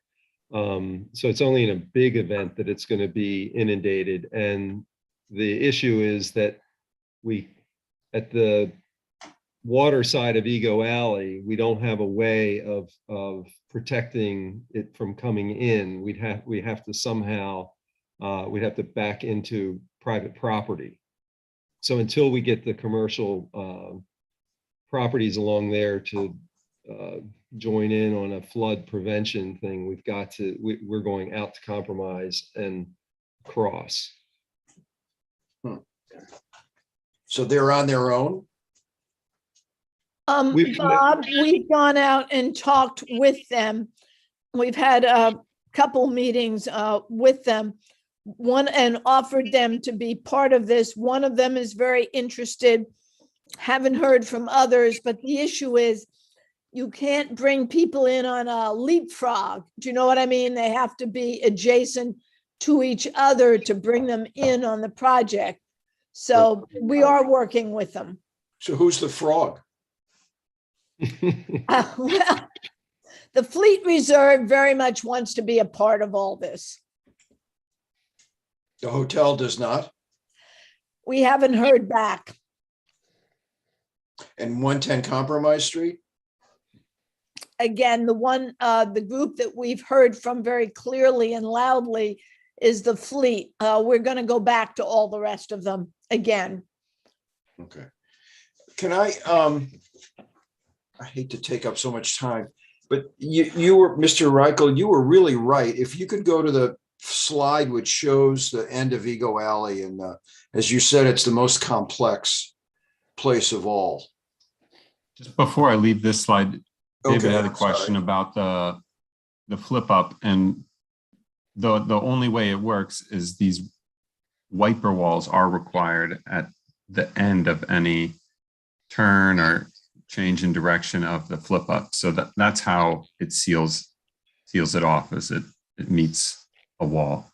So it's sealed. It is sealed as it's. We can show a quick video clip. Well, if actually, you'd and like. Bob, if I could, before I really do want to go on to what you had asked a minute ago, but while we're on this slide and talking about the maintainability of these options, the passive horizontal barrier or the passive vertical barrier, and we heard testimony that they're well used for decades in Europe. But what about the difference between these two? Are they equally used? And how successful has maintenance been over time for them? What's the lifespan of these under the types of use we expect to see? So if you could comment on that, I'd appreciate it. I'm going to let, I guess, WSP or Drew answer those, if you can. I think the answer is we're still studying these. We're in talks with both different types of wall manufacturers and trying to get data and maintenance numbers and things like that. But if anybody else wants to add to that. Yeah, I mean, most of these these components are made of aluminum, from my understanding. So it's, they should last 20, 30 years, but Scott's right. We are studying, we're compiling. So we've asked for some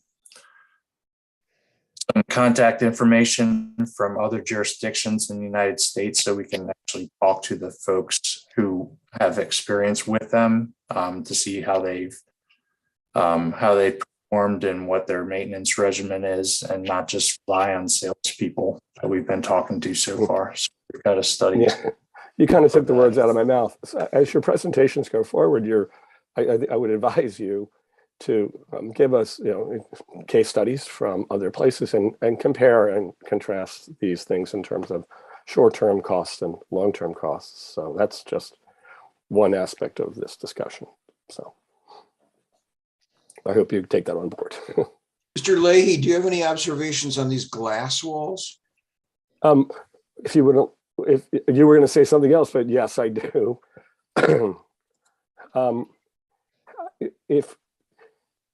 This is a great slide, I believe, for us to look at the comparisons. And when we look at the photographs, the one on the right, especially in the lower right-hand corner, is obviously very solid. Look at the bolts and the structure there. It disconnects you from the water.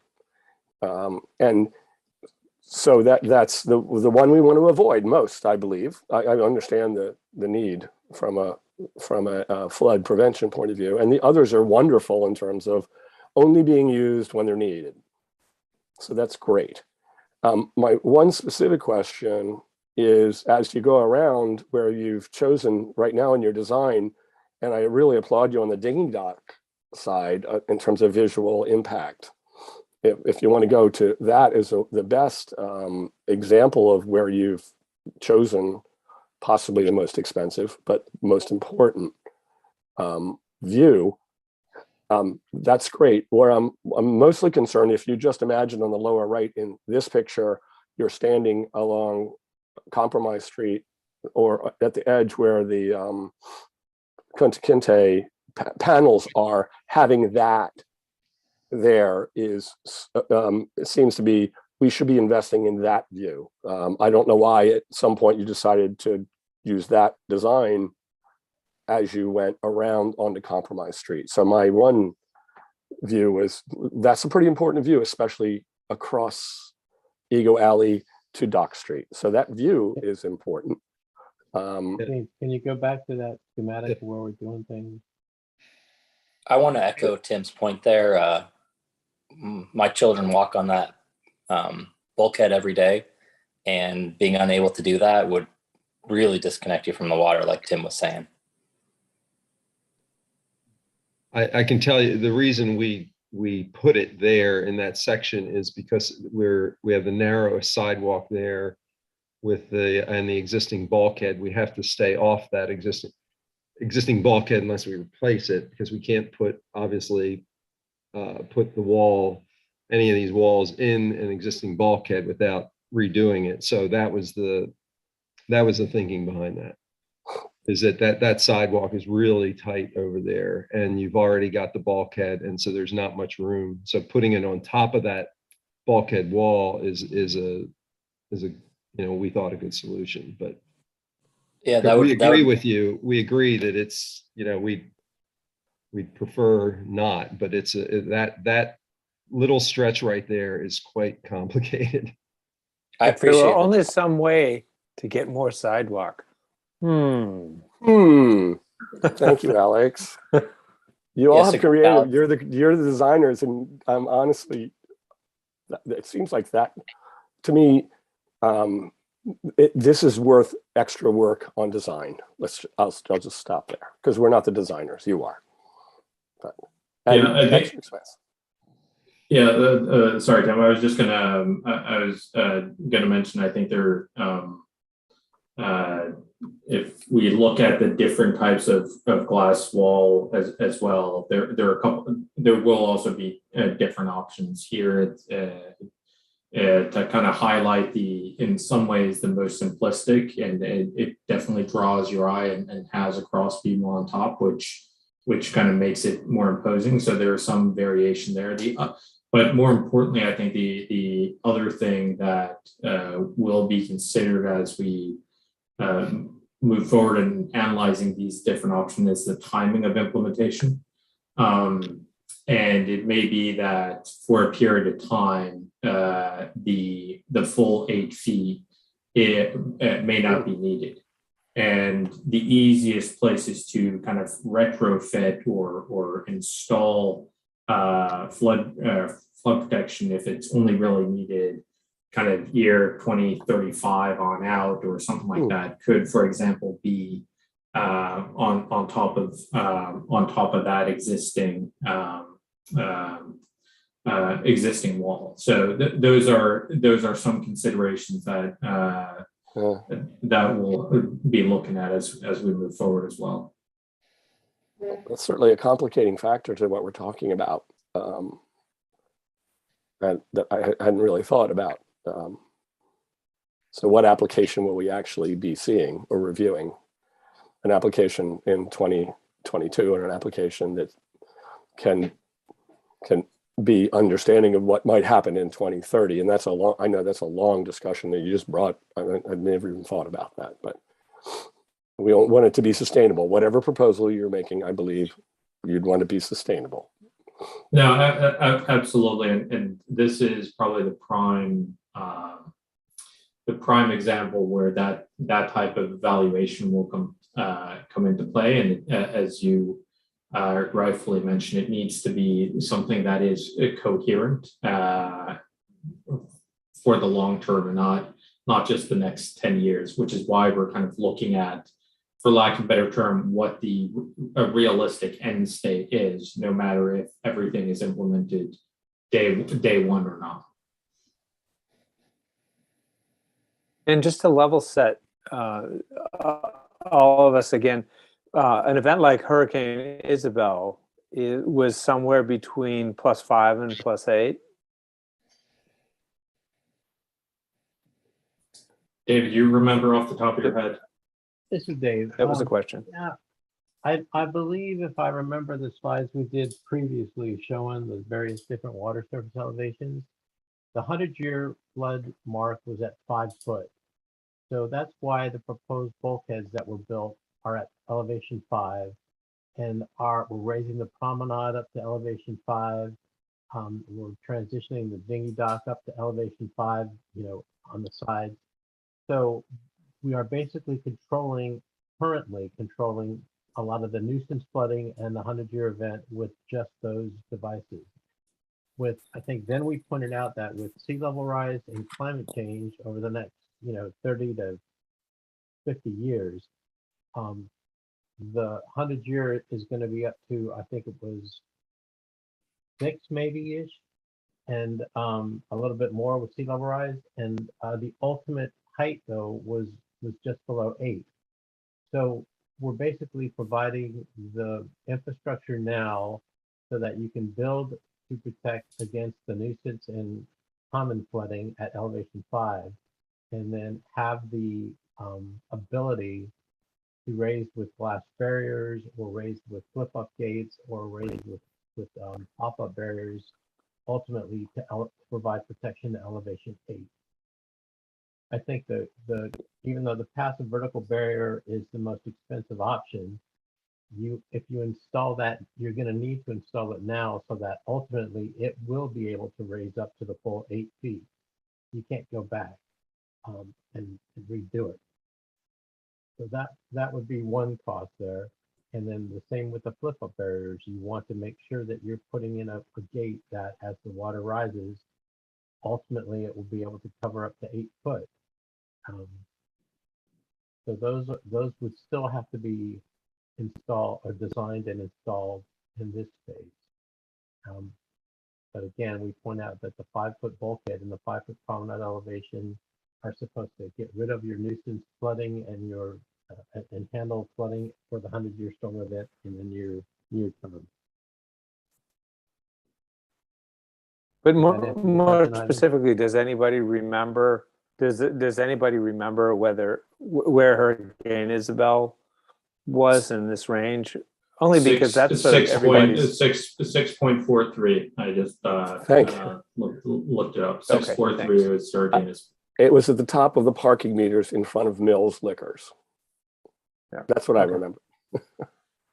So it's 6.43. And is that what I heard? Yeah. Yeah.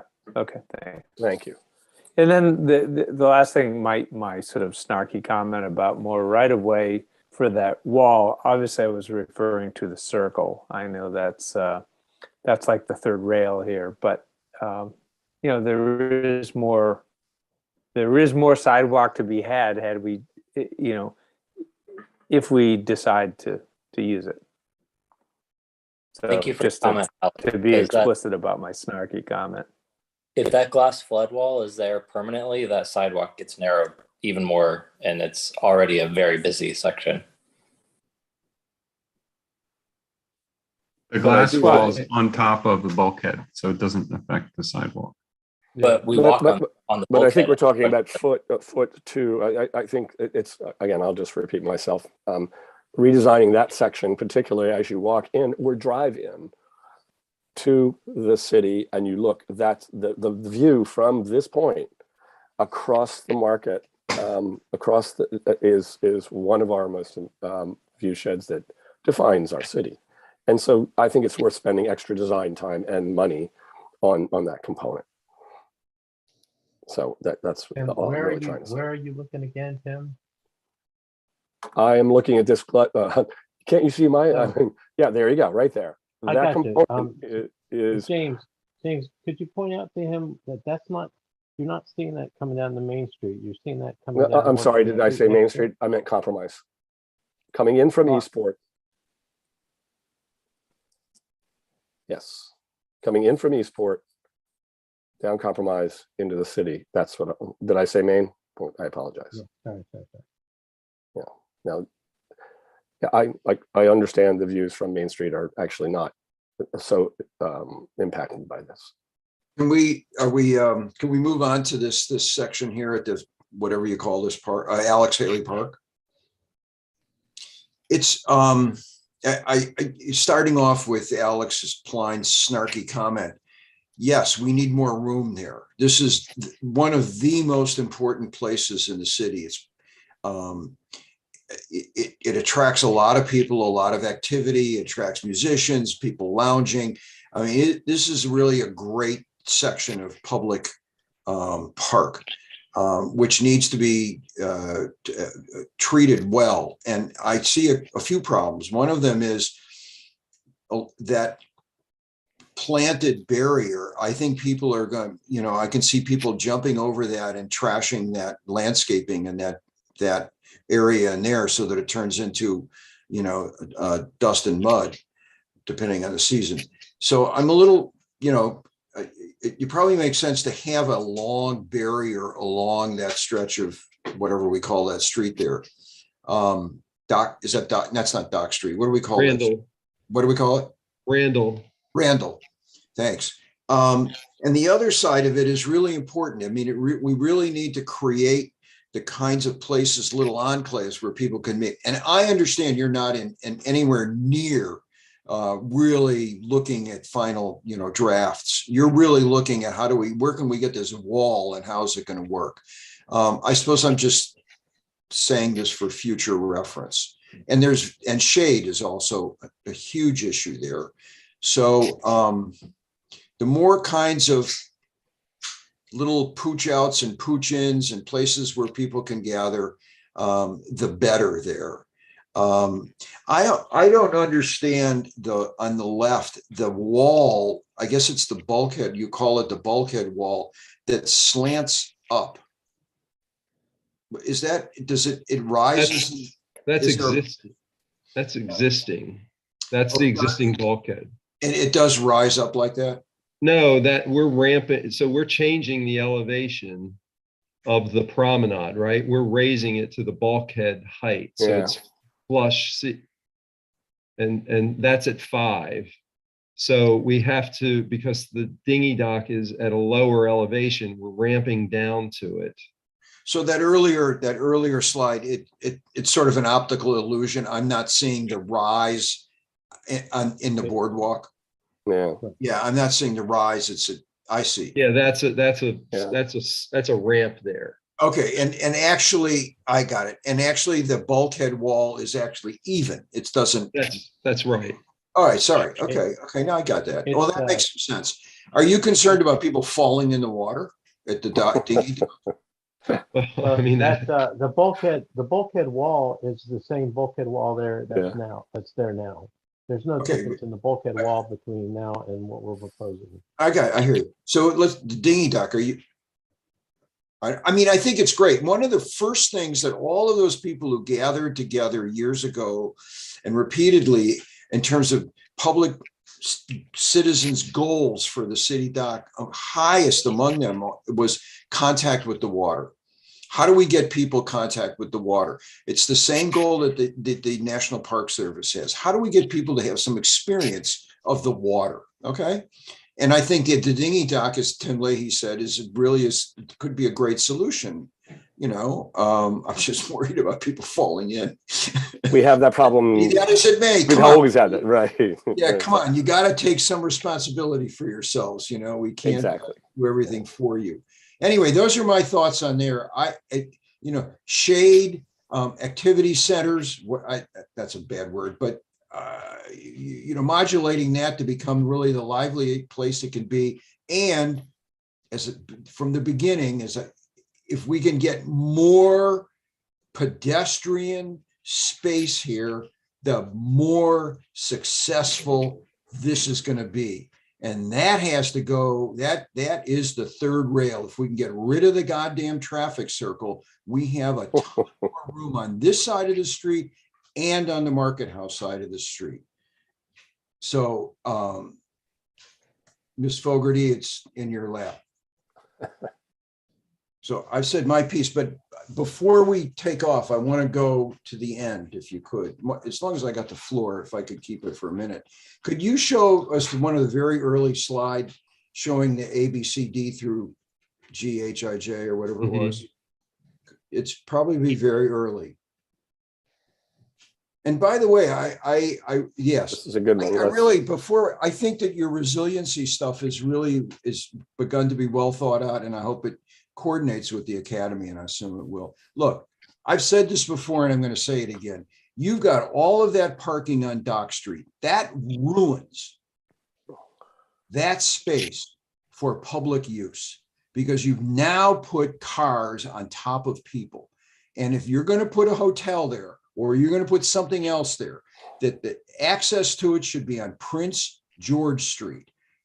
The Dock Street should be for people, not for cars. And it will become entirely more successful. It will join D&E with the academy when ultimately we hope that Gate 0 gets opened with that beautiful plaza that was designed down there. It will get people to the Burtis House more safely. If the electric ferry comes in at the foot of Prince George Street, it'll filter people out better. Your car access should be on Prince George Street and your people access should be on Dock Street. Can you imagine all of the business that can be done by the tables and the benches and everything that can be put there for pedestrian use if there aren't cars there? Sorry. No, I'm not sorry. I'm 100% in agreement with you. I really think that, and this is your chance to begin to convince the city that this is what ought to be done. Because that property will become twice as valuable if it's got a really, really sexy front to it. And all the pedestrian, the cars and the valet parking and all the deliveries go in the back. And it would be great if we got rid of the parallel parking on Dock Street along B. I mean, I don't know why we need it. Why do we need it? What if we didn't have it and you got that much more sidewalk space? We're not losing. How many parking spaces are we losing? And anyway, the whole thrust of the city dock is to begin to release the grip of parking that we have on everybody and allow much more activity to flourish. So I don't know, why do we even have parallel parking there? What, 10 spaces, 15 spaces tops? But what do you do with what could you do with a sidewalk there? Mr. Reichel, what could we do? Wouldn't it be better? I think Thank so. you. I mean, but just to say that the promenade is now about 15, 20 feet wide. It's a really nice width with trees. So but I'm all about pedestrians ruling and cars not. So the reason that Susan Campbell Park is not successful is because it's really an effort to get down there past all the cars. The wider you make the pedestrian promenades, the more successful C, D, and E are going to be, and P, and the Burtis house, okay?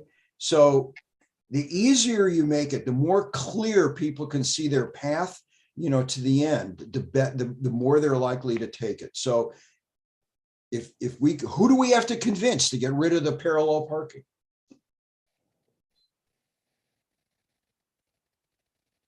We all seem to be in agreement here. Well, who's got the keys on something like that? It may be required per parcel, the type of businesses. For what? It said the parking may be tied to the number of businesses. Well, and you the know, but ordinance hasn't passed yet. Teresa, we have fought this fight, and I'm telling you, history is behind us, okay, on this.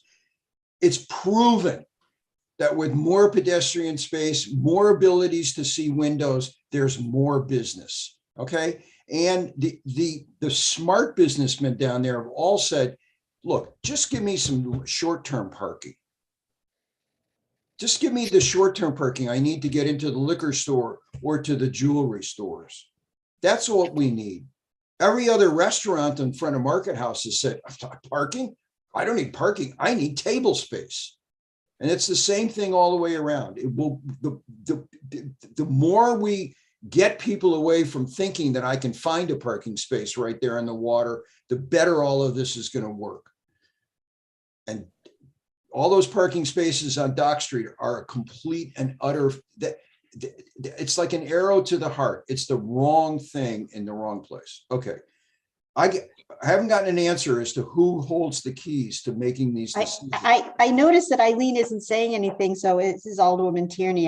My understanding, just like going back years, as you remember, that these parking spaces were sacred to the Dock Street businesses. And this was a this was a compromise apparently to them to get this project moving forward, because the original Citydoc plan, it was a deal breaker. So this was the compromise. Well, between the first one and the second one, there was movement, and between the second one and we haven't gone to a third one, there'll be more movement. Yeah, And I mean, pitchforks were out, and just a little editorial here. We forget that we're adding 590 minus 425, how many spaces are we adding in this mammoth garage? And we still have to leave these spaces. I totally agree with you, but I understand that this was what was promised to the Dock Street businesses, including watermarks. And I think that's right. And there's Eileen, but I think, Bob, in order to have a consensus plan coming out of the Citydoc Action Committee, that those parking spaces had to be left there. The ones that are towards Randall Street had to be left there. Okay, Eileen fine. can certainly comment on that, but I think we all agree. So let's figure out a way to get past that. Well, but I'm not talking about the Randall Street. I'm talking about Dock Street, and I'm talking about a very, very few on Dock Street. And, you know, I'm talking about very few. And why are we sitting here knowing that the right thing to do is what's definitely in front of us, and we're being held hostage in some way to a very small group of people? So Bob, and the reason I wasn't speaking up is I wanted you to have a chance to have your full-throated, whatever the word is, soliloquy before I interrupted. But by the time you were done, others spoke. So what happened is that we really we meaning the whole Citydoc Action Committee, went with the numbers. There were numerous spaces lost to D. D is the park and everything, actually to C and D. And the businesses were adamant about, and it wasn't just the businesses on Dock Street, it was the business community. And part of it is, and you're going to say you don't agree with this, and I understand this, but their perspective was they see their customers now drive all the way down there and park. And because they're parking down there, then they're walking back past their businesses. So it's really part of their customer flow from their perspective. So where we came out on it is that we would keep G, that parking in G, and keep these other spaces, knowing that there would be an opportunity in the future when the garage is up and running. And as Ellie said, people can see what it's like, that we've got 590 spaces there, that there would be an opportunity in the future to possibly expand the park or all that area in G. So G is, I would say, for your, to give yourself some positive thoughts about it, I would see G as an interim holding pattern till people get, or till people accept that they may not need those spaces, or they may want something else more active there. So What that about was D? a compromise. What about D and in front of the whatever's there now? D and the Dock Street spaces in front of D. Again, that was, so the spaces immediately north of D are actually, I'm trying to think, Bryce, were those spaces for cars, or were those spaces loading and unloading for buses, or both? Yeah, there's a bit of multi-use here, and the spaces that are perpendicular to the building north of Dock Street there is serving candidly a little bit of a different function than the parallel spaces. And there was a reason that we've kind of dropped the amount of spaces and expanded both the park and the promenade by going to parallel spaces already. And part of that is to be able to account for turning radius of circles. There's also going to be a need for emergency vehicle access and things of that nature that needs to be factored in. That being said, I think one of the reasons why we do want to take this in stages and focus now on A through kind of B3 here is to kind of divide this elephant up and kind of eat it piece by piece, because there is a lot of optimization that can be done when we get further along and get into some of the programming around the Harbor Master building and Bertus House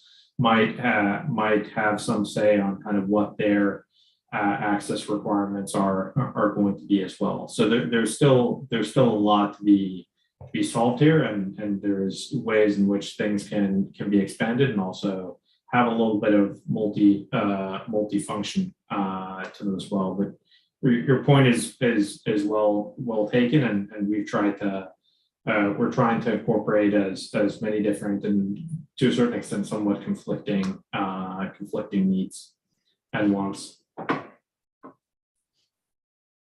Yeah, I would agree. And I think that you've challenged us now to really look at some of those parallel spaces. There's not a lot there in terms of quantity. Let us absorb that. And we will be meeting with the action committee again before we see you again, I think. And let's see what we can do with that space. And Bryce, Dave again, just pointing out the other reason why those parallel spots were there is we talked to the boat tour companies, and they were not very happy that their riders, patrons would have to be walking all of that distance from parking lot G, and that the buses would have to stop over there on Dock Street if they could stop there. So there, I guess my point is there are both sides to the coin about that parking there when you consider everything that's going on at Citydoc. Yeah, but the buses turn on Little Craig Street. You get rid of parallel parking, the buses still come down and turn. That's not the issue. Well, very good, Bryce. Thank you very much for. Yeah. I'm hearing you, and I really look forward to seeing what's up. And this is not to in any way subsume, really the work that you're doing on the resiliency and the walls. I think you guys listen, and I think that that's why these meetings have been useful. Yeah, let's see what we can do. I mean, it'd actually give the buses more room to even make the turn. But that's a great challenge. There's not a lot of spaces there. And I think the other section immediately north of D there is subject to, we're really not very far with that yet. So we'll see what happens as we get into Burtis and Harbor Master, as Ivan said. Good. I hope I'm around. But I think we all have the same goal here. And, we're just trying to build the consensus. So. Yeah. Yeah, it sounds like we're wrapping up here, which is great. And to pick up on your point there, Bryce, the area around F there and to the Burtis house has been vague, and I know you've probably got lots of things to deal with regarding that, but more detail there in the near future will be really helpful, regardless of parking, and how that interaction with the Burtis house, and now that it's been transferred to city ownership, I would hope you would have some of the variables. The Citydoc, I mean, some of the variables out of the way, so you can start making some design decisions there. That would be really helpful in the near future. And then point number 2 was thanks, and again, you've done a lot of work around the dinghy dock and B2 and B3, and I really appreciate all the details you've given us. I assume that if we move along here, B4 around to F would probably look the same as B3. Is that what you're, just to push us to the next meeting? Is that probably what you're thinking? Whatever you decide on B3 would continue along to B4 and around F? Well, I think in what Scott will probably say is B4 is easier in some ways. Oh, okay, great. This is a great drawing. Yeah. So can you walk us through this a little bit? Bryce, you want to? Well, I was just going to say the beauty of the B4 area there is that we do have the park, and we have the round around the park that really gets us up to the elevation we need, and we can do it with a relatively small flip panel there. So I think that area becomes easier in a lot of ways, fortunately, and really looks good. Yeah, that area is raised to elevation 6.5. Okay. So the magenta is basically, it's like large step seats that you could sit facing Ego Alley. It's all seating along there, and then on the inside, it's an 18-inch seat wall that gets you to the elevation 8 that we need to be. So that is just you will perceive no wall there, except when we need to flip them up at the steps that get you up into the park in between. Excellent. So yeah, so it looks like there's little gates that flip up. Yes, that's and then there's a rather wide gate, Exactly. rather wide gate that flips up. Right. And then the passive pop-ups. Okay. Yeah, this is what. Thank you. You've already thought this through. So thanks. Yeah. And one last question, and because this diagram looks a little bit different next to the Burtis house, but I mean, is there going to be a vehicular access out to Prince George Street the way this is shown here? Is that because ultimately getting not to pile it on about this area, it's pretty. This is where things are least defined, but this part of Prince George Street between Craig Street and the Burtis house, frankly, it's just wasted space at the moment, and it's very valuable space that could be activated and done something different. And whether it's flipping the front of the building around or whatever might have to happen there, it's just a shame that it's just wasted space where people park tractor trailer trucks and storage units and stuff like that somehow really gives that some thought of making much better use of that space. It also has historically the most famous flooded pictures of the city from 100 years ago. It's the lowest spot. Right. Well, Well, presumably it would all be protected, but Yeah. It's ironic. Absolutely. Absolutely. No, a lot of, or that area in connection between Dock Street and Prince George by the Burgess House will very much be dependent on kind of the layout of the Burgess House, Harbor Master Building, and the flow of patrons in and out of the area. If that connection can be used for, can and should be used for vehicular access, or if it should remain pedestrian only. So, but the intent is very much to have a tie-in all the way going up to Gate 0. So that end of Prince George Street, and we've done some very, very early initial work as we're kind of looking to tie in together with the work that the Navy is doing, but creating more of a space at the end of Prince George Street than candidly, as mentioned, a little bit more of an alley feel at the end that is there today. did I hear you correctly that your goal is to create a tie-in to Gate 0? Yeah, we need to coordinate the end of our flood protection with the Navy's flood protection down Prince George and at the end of the water. If not, When you said tie-in, you meant a flood protection tie-in. Correct. Yeah, the space needs to work naturally as well as a public space at the end, at least on the city side of. Well, I don't know that we got an answer to Mr. Pline's question, which is that between the Burgess House that goes whatever between Dock Street and Prince George Street, is that envisioned as vehicular, or is it's too early to say. That will depend. What I was trying to say is that will depend on the layout of Burgess House, the Harbor Master Building, as well as the programming of those facilities. If that space between Dock Street and Prince George, all the way at the end, needs to be used and or should be used for vehicular access. What could you say that again?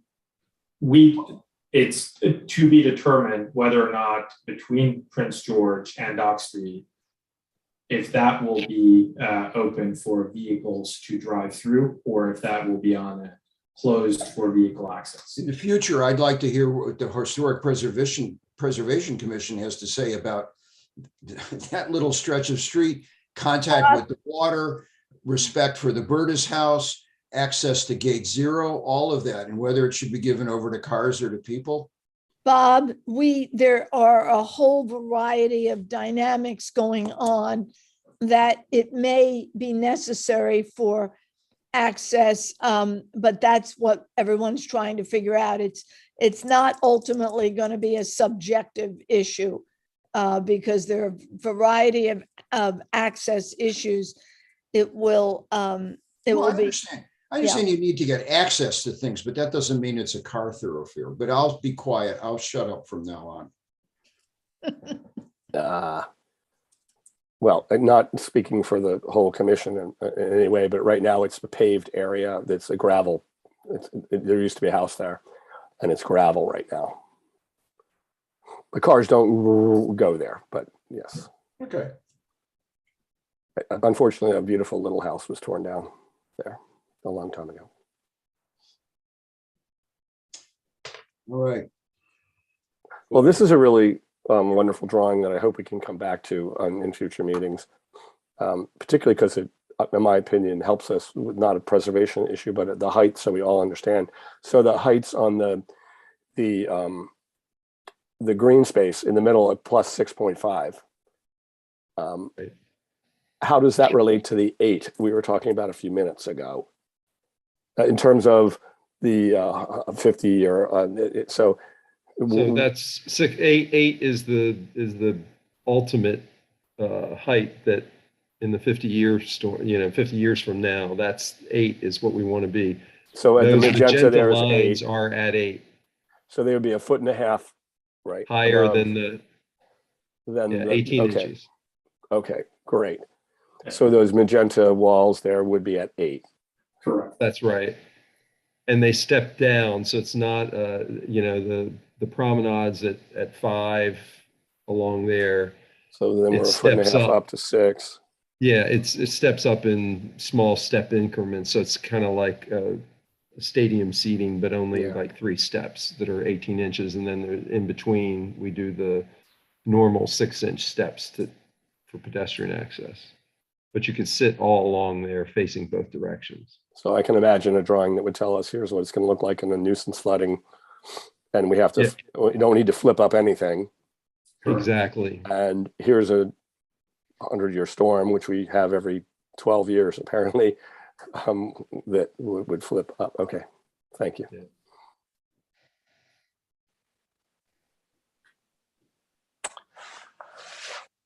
Okay, well, anybody have any more questions? I think this has been a great presentation. You guys are making progress, and looking forward to hearing more, especially about the reliability and maintainability of these different solutions as your research progresses.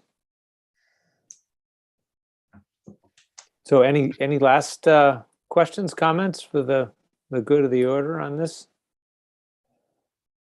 Any closing from you, Eileen? No, it's always a terrific discussion, particularly when we bring the HPC and the Planning Commission together.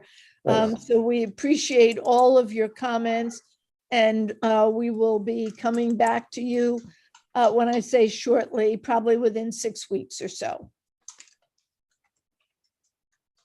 All right, Well, thank we you look forward to it. Thank you for inviting And, us. And anytime you want us to join, I think I can get our commissioners to join, and I will be encouraging them to watch the video so we can have a discussion on Thursday.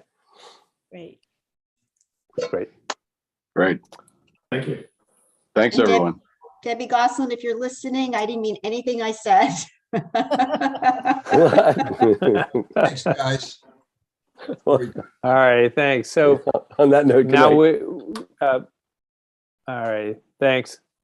So that brings us to our last item on the agenda, which is adjournment. So I'd entertain a motion to adjourn. Make a motion to adjourn. And I will second that. So I think we're all in favor. Anybody want to keep going? Apologize for taking hearing. time. I really do. No, No, it was great. That's fine. You know, It has to be said. oh, So, all right. Anyway, I owe so you guys a drink. When are we going to get together personally? Okay, so let's adjourn